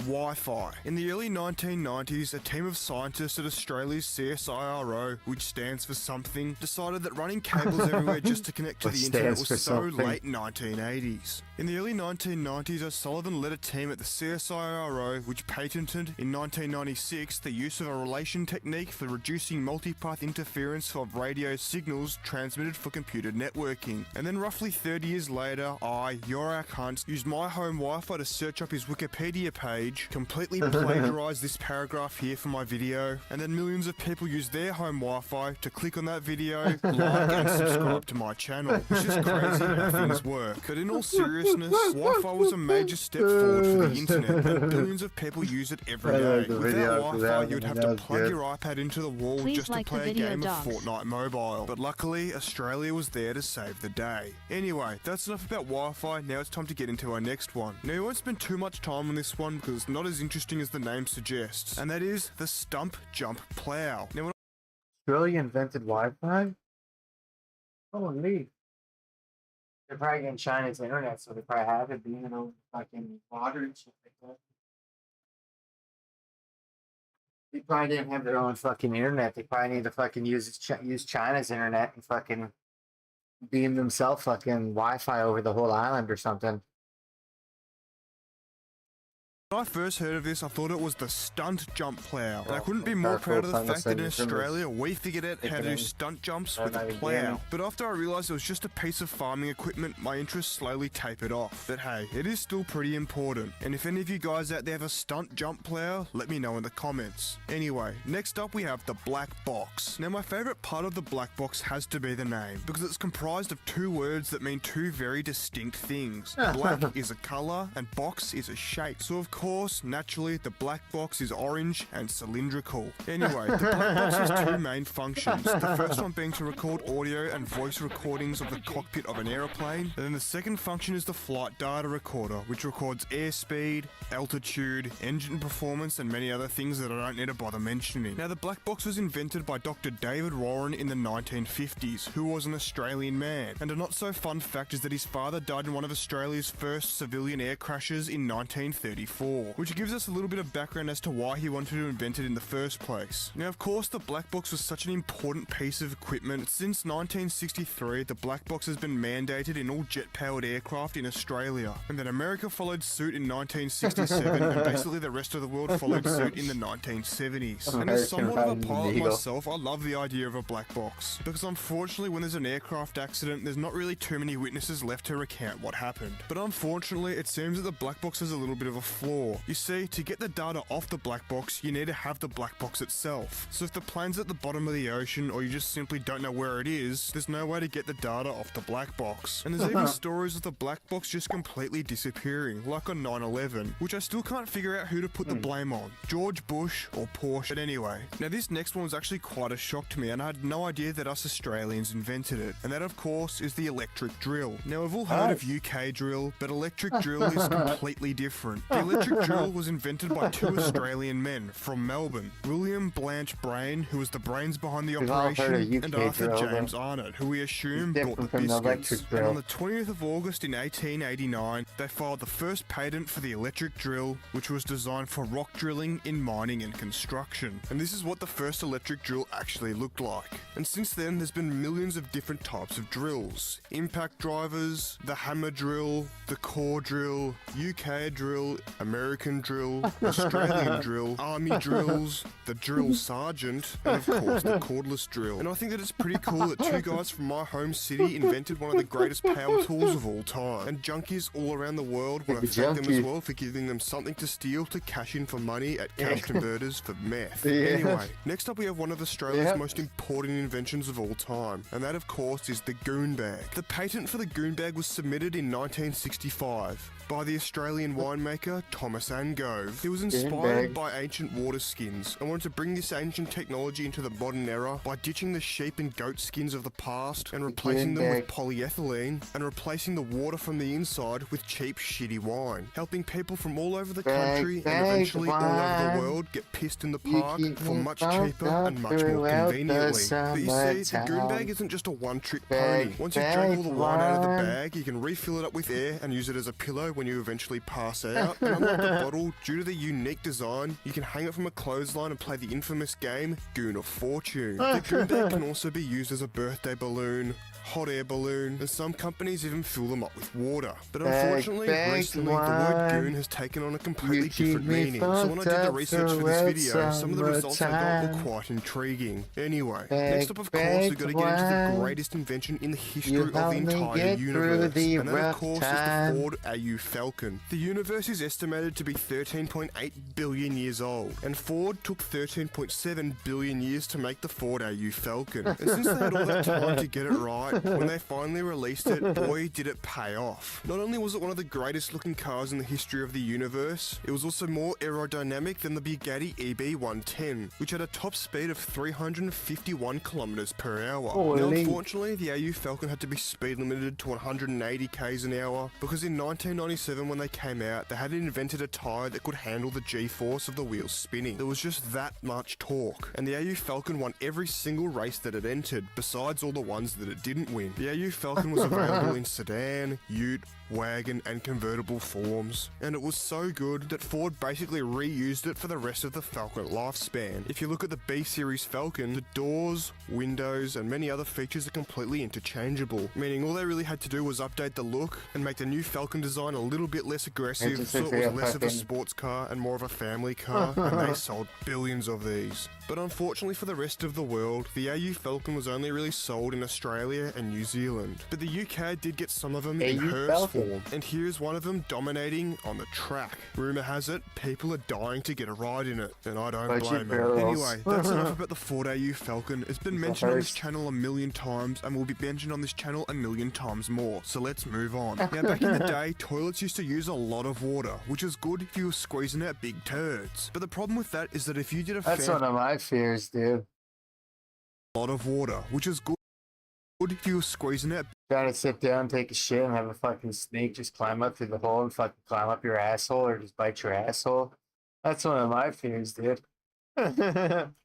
Big turds. But the problem with that is that if you did a phantom poo, or just a little one, or even just a number one, you used a lot of water for not much excretion. And the problem was, back in the day, and even to this day, Australia is a very drought-prone country, which means that saving water is very important. Hence the phrase, if it's yellow, let it mellow. But luckily, in 1980, Australian inventor Bruce Thompson, which by the way is possibly the most Australian name I've ever heard, came up with an idea while working for the company Coroma, which does toilets. toilets. Now Bruce had a brilliant idea. He decided to add another button to the top of the toilet. No, not a Bluetooth button, but another flush button. Except this one, when pressed, only emptied half the tank, 5.5 litres, compared to the usual 11 litres. Now while this idea is simple, it was very effective, and the government even stepped in to help fund the project itself. And they put it into a trial in a small South Australian town, where obviously it was very successful. And shortly after, legislation was passed in most Australian states that made these mandatory. And as the years went on, Coroma continued to refine their invention, eventually bringing the capacity down to 6 and 3 litres respectively. Now before we get into our last one, we do have some honourable mentions. First off, we have the notepad. No, not this one, but this one. This version of the notepad was invented in Tasmania in 1902, when this man, J.A. Birchall, glued together a stack of halved pieces of paper supported by a piece of cardboard, and boom, the notepad was born. Then of course we've got the rotary clothesline, aka the Hills Hoist, which is a requirement in the game of Goon of Fortune, and this was first patented by Gilbert Toyne in 1911 in Adelaide. Then of course stainless steel braces were also invented in 1956 by Percy Raymond Begg and Arthur Wilcock. Then of course we have the CSIRO again with the 30-day long wear contact lenses, the baby safe capsule, and the saltwater pool chlorination system. And while these are all very useful inventions and very cool that they came from Australia, one of the most innovative Australian inventions that we had was the mechanical ice maker. Invented by the Scottish-born James Harrison, he designed and built the first mechanical ice maker in Geelong, Victoria, where usually they make a different type of ice, I'm not Irish, replacing the old Eskimo technique of just finding ice and hoping that it doesn't melt. Now, technically he didn't invent the first machine.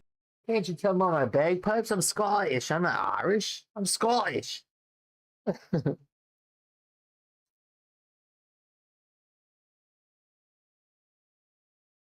Hockey's teen brilliant escape plan ruins his life in minutes. Alright, murder video. There's a cop, by the way.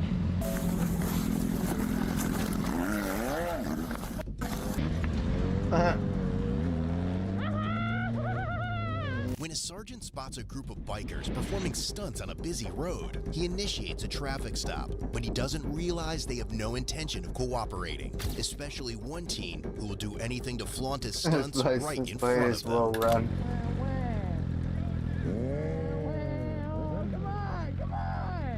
Back again to try and talk this a little bit more.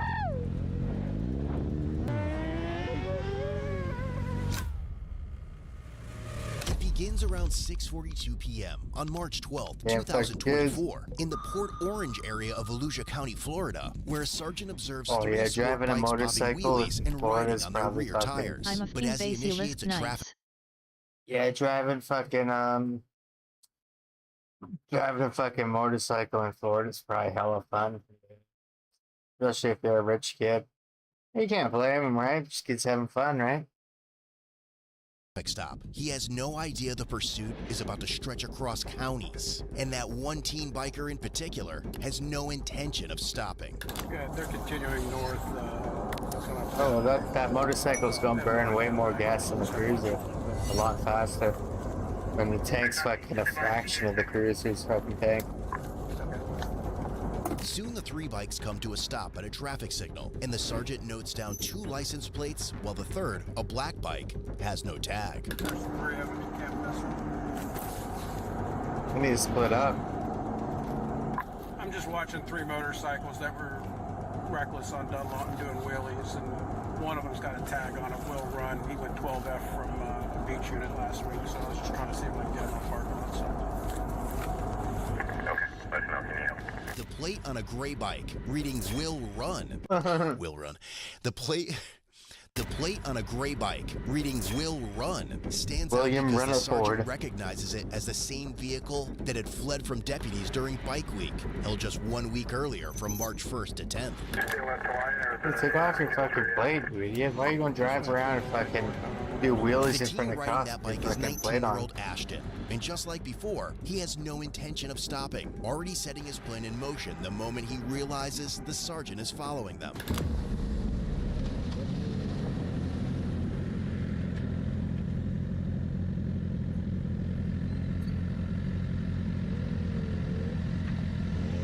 Can you confirm the spelling of that tag for that Will Run plate?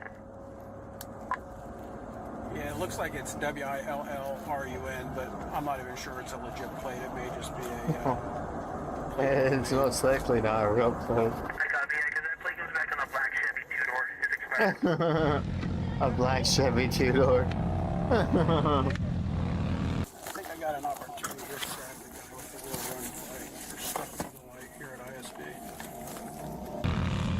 Hey, we can go both ways. Either we can take 415 there, or we can take this way there. The cop's going straight.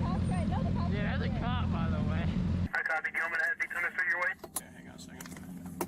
But Ashton and another biker quickly sense the sergeant's intentions and take off before he can stop them, leaving the third rider behind.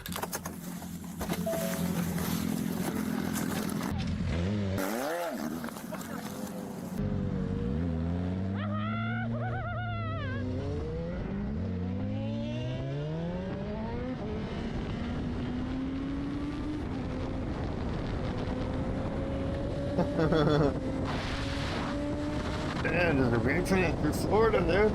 That's how you get fucking, that's how you cool down in Florida, man. Way too fucking hot out there in your fucking motorcycle. Alright, the wheel run guy is eastbound on ISB 12F. I've got one of them now. Driver's license, registration, insurance card. What did I do? I watched you do a wheelie on Dunlawton with her on the back. I got him. Who's the guy you're riding next to? I don't know them. I met up with them randomly and we were gonna go to the gas station. Which gas station? Bucky's. Huh? Bucky's. Yeah, I'm code 4. I've got one stop. The wheel run guy and the other guy took off eastbound. Supposedly they're all headed towards the Bucky's, but there's no telling now. I don't know them. I apologize.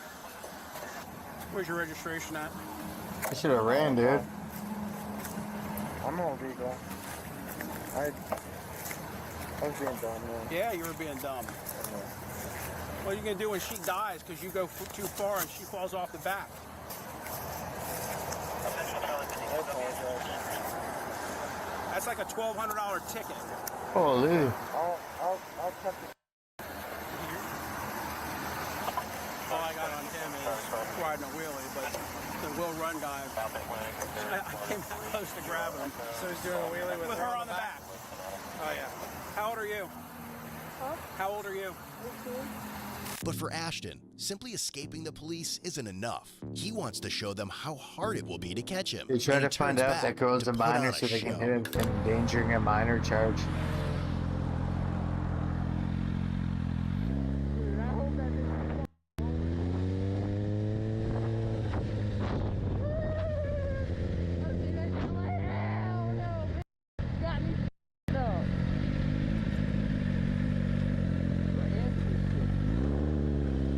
I pulled into, just pulled into Wawa real quick. You passed. I see you passing. I saw you. I'm catching up. I'm catching up. I saw you.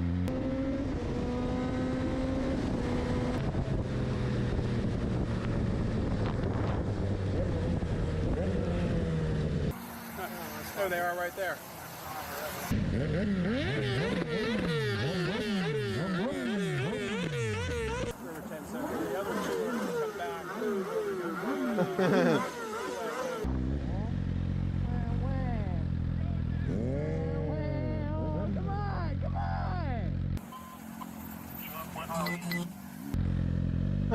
I put up a basketball goal in my yard so I can get some exercise. Nice, dude. You should fucking tell your kids to start digging your fucking garden and shit like that. Should get some exercise. Good, Dad wants a fucking garden here, guys. Start fucking digging. I also want some interlocking here, so fucking start digging. There you go, man. I don't know why you put it up. You got like 10 kids, dude. I'm not sure why the fuck you. I have a garden. You got like 6 kids, dude. I'm not sure why the fuck you put up the basketball net, dude. As the off-duty lieutenant decides to take off after Ashton and his teach your kids teamwork. I built a raised garden last as much summer. information as he can from the third rider, hoping to learn where the group might be headed and where they can find Ashton. You know he'll be back. Oh, I'm gonna go yoke him off that bike. I was hoping that I could hold him down.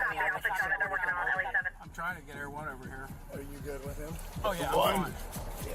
I'm just gonna stroke him a wheelie ticket. Oh, I would 100%. 1166 with her on the back. Kidding me? But once isn't enough, and Ashton decides to return to rub his escape skills in the face of the police.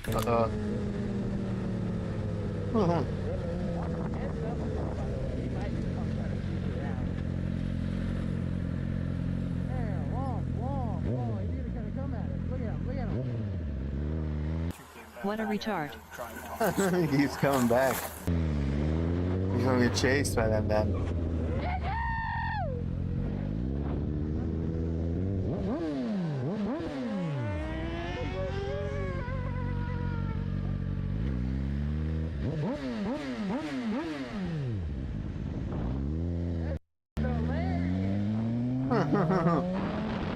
And they're both now westbound. I think they might get on the 95. Instead of escaping, they just keep coming back.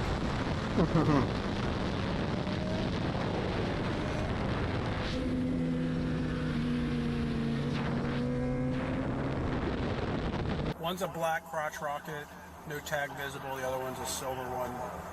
Both wearing black helmets. So listen, man, no bullshit. You know this guy? No, I promise you. So I went and got gas at some like Circle K or something. Some Circle K over on Port Orange. Off of US 1. GoPro. And then those two guys showed up and they're like, hey, we're going to Bucky's. You want to ride with us? And I'm like, sure. I don't do all that. I have my tag up. I'm all legal. I don't do all that stuff. That's fine. This is a citation for riding a wheelie. Okay? Surprised they didn't impound it, dude. 30 days to take care of it, or they will suspend your driver's license. That's your key back. You need to understand something, young man. That was extremely dumb. I know. Okay? Really especially with her on the back. Really you want to go out and yourself? You gotta rub in his back, dude. Holy. But when What you a have somebody on the sweetheart, back, dude. it's a whole different story. Is there any way you can lessen this at all? There's no way I'm going to lessen this. Okay? What a sweetheart, dude. So you can tell she's losing her mind just by looking at her eyes. But she's taking it out just by rubbing his back. Yeah. Thank you, sir. Yep. The sergeant finds out that the What group a was headed to a sweetheart, dude. convenience store in That's a cool Daytona girlfriend, Beach. man. As more units are alerted about Ashton and his companion, several deputies join the chase. But they don't yet realize that despite their best efforts, this pursuit is far from over. AC-130! Holy shit, dude. They AC-130 there. Best efforts, this pursuit. They're about to fucking shoot him with the AC-130. Holy. Damn. I don't know how the fuck you're supposed to shoot a motorcycle with an AC-130. You're probably gonna fuck up the whole road and every car around it, but good luck. Holy. Is far from over. At Bucky's, I'll be following for these two motorcycles, and I do not have a radio with me. Yes, sir. So I wrote this kid a ticket. I'm working my way up to you. I'm going to come up Williamson in case they decide to spin back around down here and taunt us some more. I should have taken the one out of the light, but I didn't want to crash my car. So I wouldn't have wanted to crash my car either. But that wouldn't have gone well. With me being off duty, but I'll jump off that bike if he's sitting in one of these. All right, I'm heading up that way. 77360 is coming up to Technology Boulevard right now. He's turning up. He's coming up to LPGA right now, center lane. Fast lane, nice and smooth. What a cool sky. To the red light at 95 on LPGA. While units desperately hit the gas to catch up with the lieutenant already in pursuit of Ashton, the teen appears more thrilled by the chase than anything else, weaving dangerously through traffic at high speeds Yeah, and they putting wanted the lives of attention the others whole on the time. road at risk.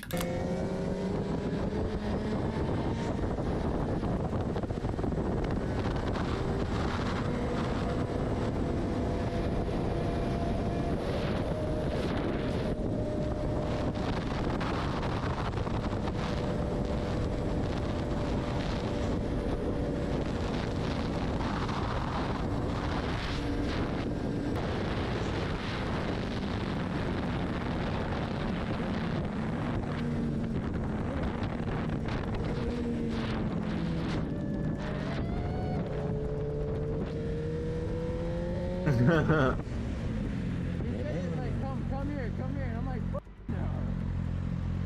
You think we're really gonna come? I knew it too. I'm like, bro, there's a cop.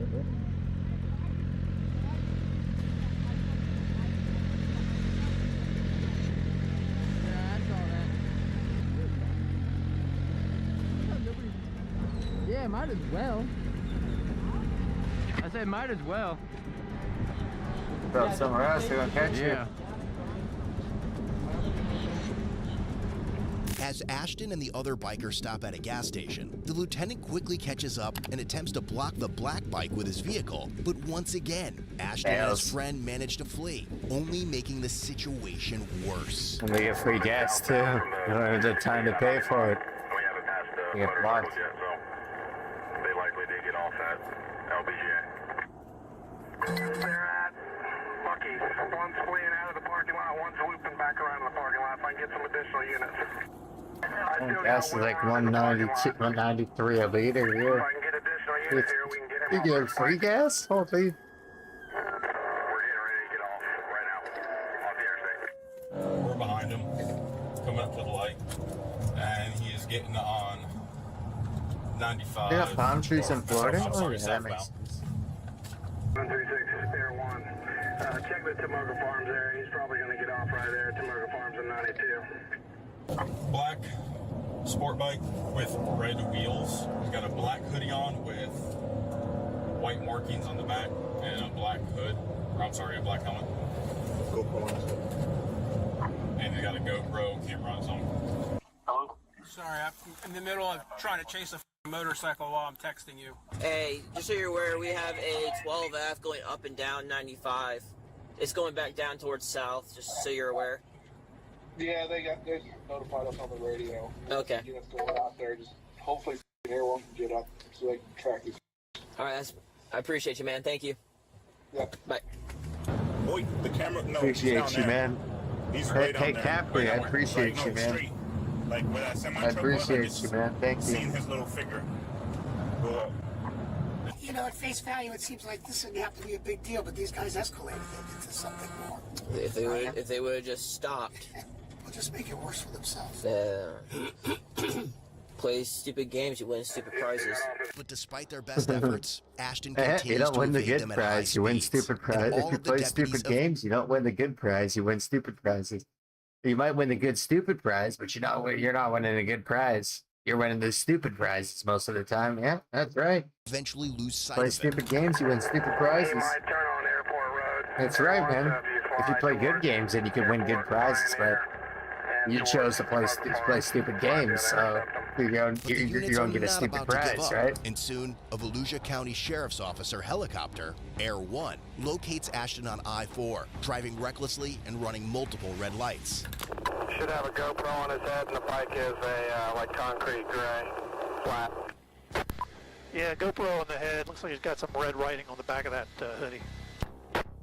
Red wheels. Where you at now, Owen? AC-130. That's the chopper gun in. The runway coming up on Riddle. They don't shoot him, dude? Okay, that ISB. Yeah, you're running the red light through ISB. I've never seen a motorcycle police chase. It's gonna be crazy. Ocean 30's got Can't pit them at all. They just have to wait for the bike to run out. Still westbound.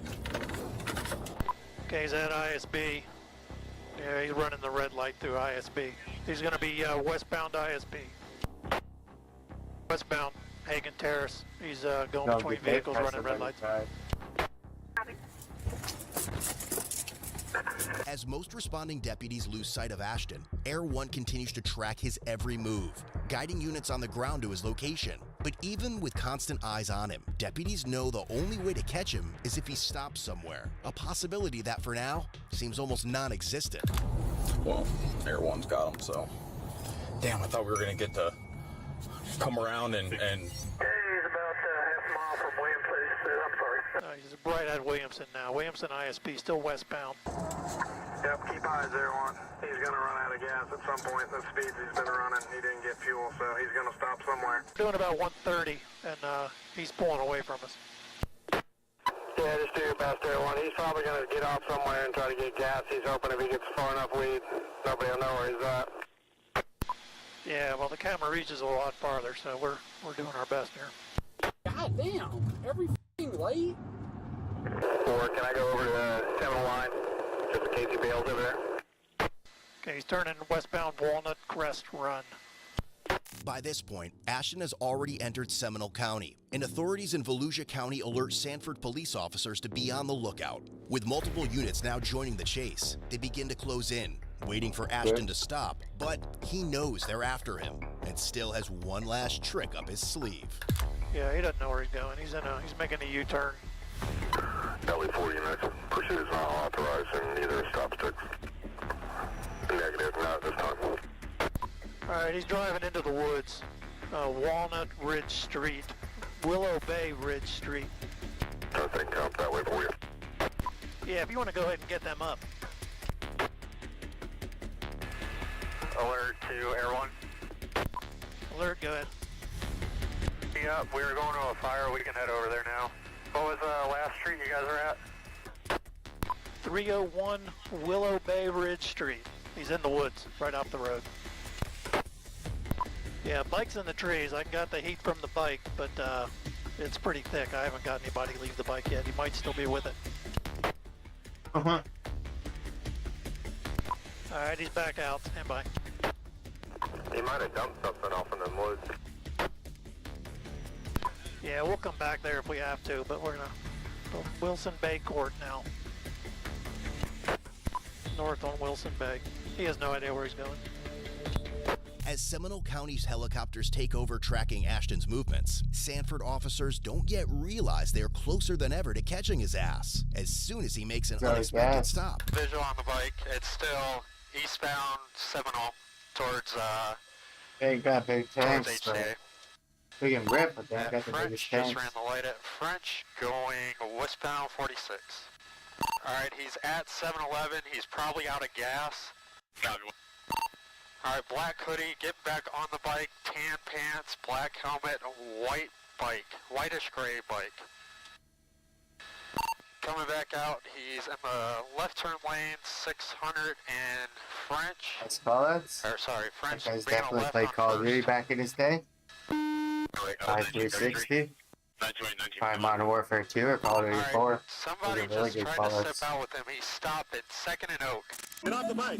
Get off the bike! Turn off the bike and get off the bike! Turn off the bike and get off the bike! Just a kid. Get off the bike! I'm cooperating. I'm just a kid. 2 units making contact, 1 at gunpoint. Just a kid. Get off the bike! Get off the Just a kid. I give up. I give up. Down. I give up. I'm just a kid. You messed up, I'm bro. just a kid. You messed up. I'm just a kid. Doesn't matter, bro. You're playing big boy games. Boy games. You want to play big boy games, you get a big boy present. Play stupid games, win stupid prizes. Play big boy games, win big boy prizes. You got one person telling he's playing big boy games. You got another person telling he's playing fucking stupid games. Come on, guys. What is it?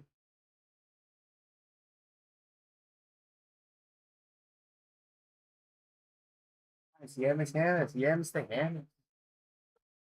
Please. She just don't know. She's holding a butcher knife up. Oh, watch that, man. Northern Tornado Project confirms tornado near London. That's cleanup. Oh yeah, there's a London in Canada. It's not London, UK. Project Puma results in largest drug bust in Manitoba history. What the fuck, dude? Are you guys sure those are real drugs, dude? Can I test them and confirm they're real drugs? They might not even be real drugs. I think I should test every single one of those bags there and confirm they're real drugs. Yeah, those might not even be real. Those might just be pillows, actually.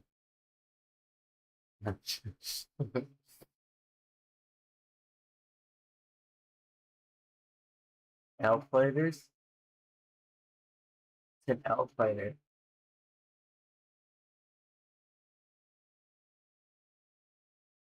Oh, what a thumbnail. Holy shit, dude.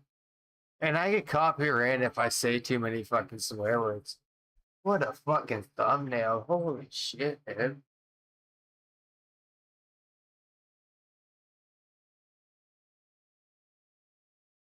Holy. What's an L plater?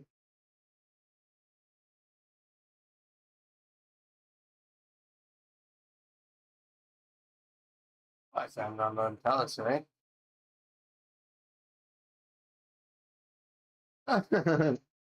What the fuck? Oh well, wish I.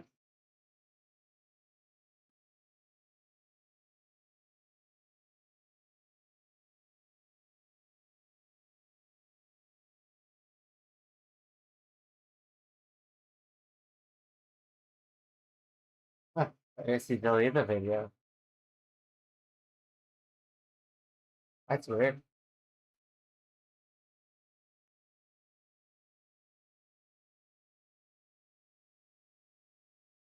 It wants me to watch the video, but it won't load. Oh, there we go.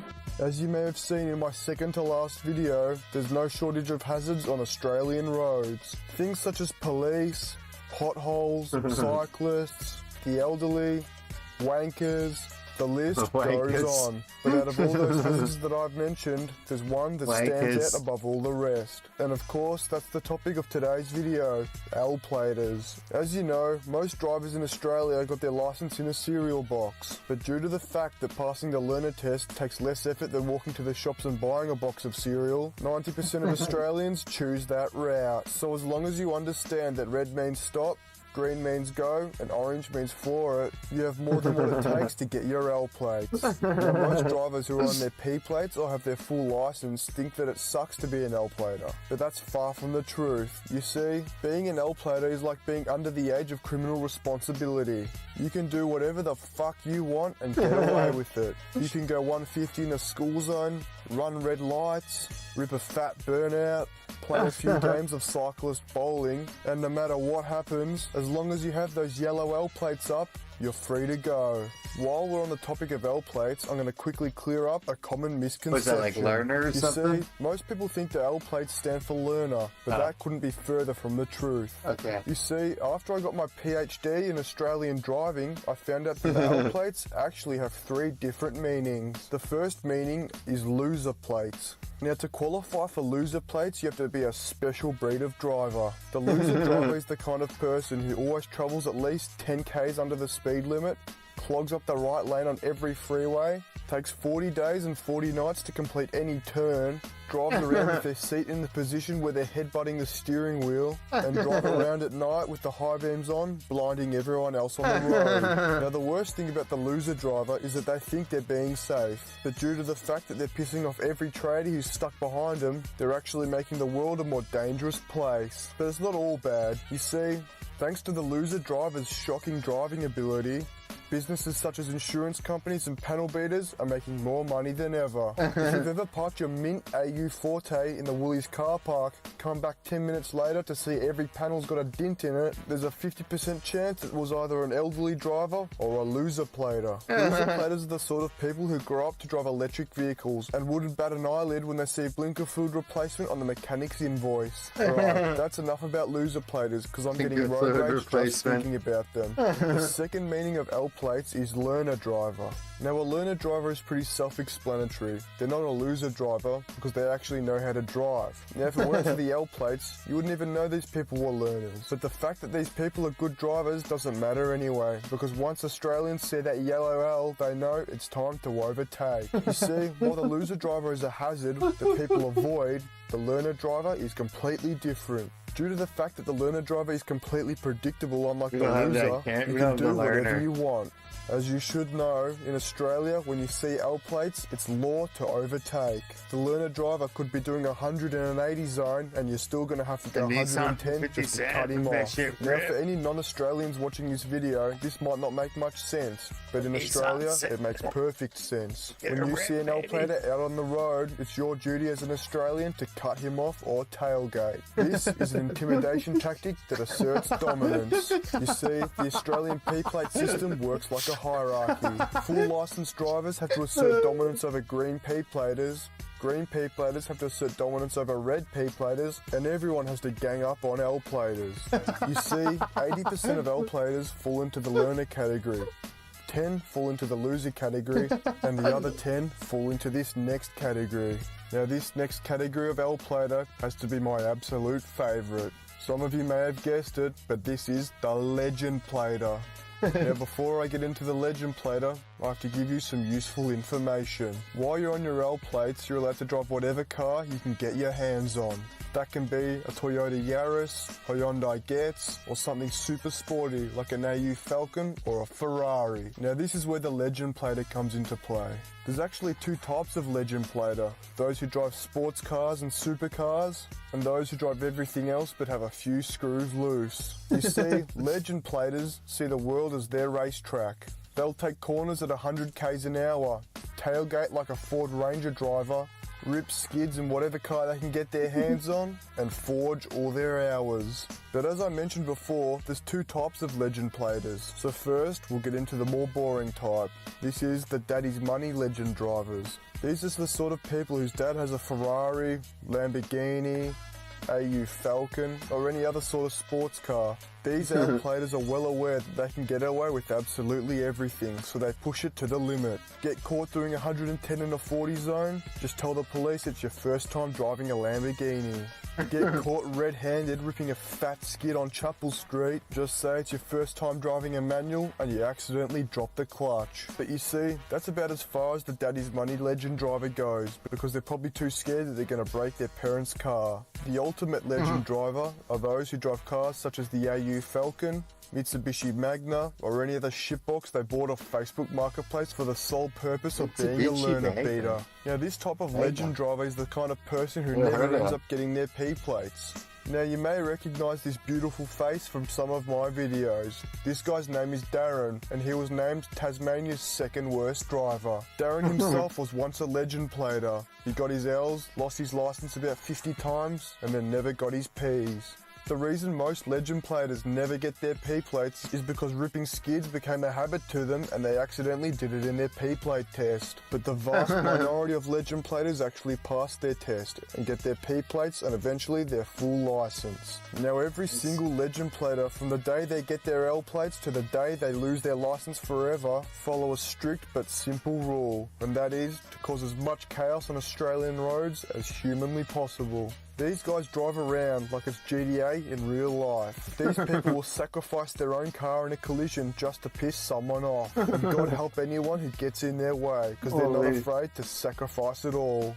This type of L-plater will jump in their car with 5 minutes of driving experience, no fully licensed driver sitting in the passenger seat, drive down to Macca's at an average speed of 90,000 kilometres an hour, ride off their parents' car or learn a beta, hit legs, report it as stolen, then when the car gets replaced by insurance, do it all again the next weekend. Now a quick PSA, to anyone watching who's on their L-plates or about to get their L-plates, make sure to enjoy it while it lasts. While it might suck to have a parent with you the whole time, you can get away with absolutely everything. You could murder someone, and as long as you've got an L-plate up on the getaway car, the police will let you off with a warning. Anyway, in the highly unlikely scenario that you actually learned something from this video, make sure to like, subscribe, comment, and share if you'd like to be enlightened by more waffle from the prophet. Alright.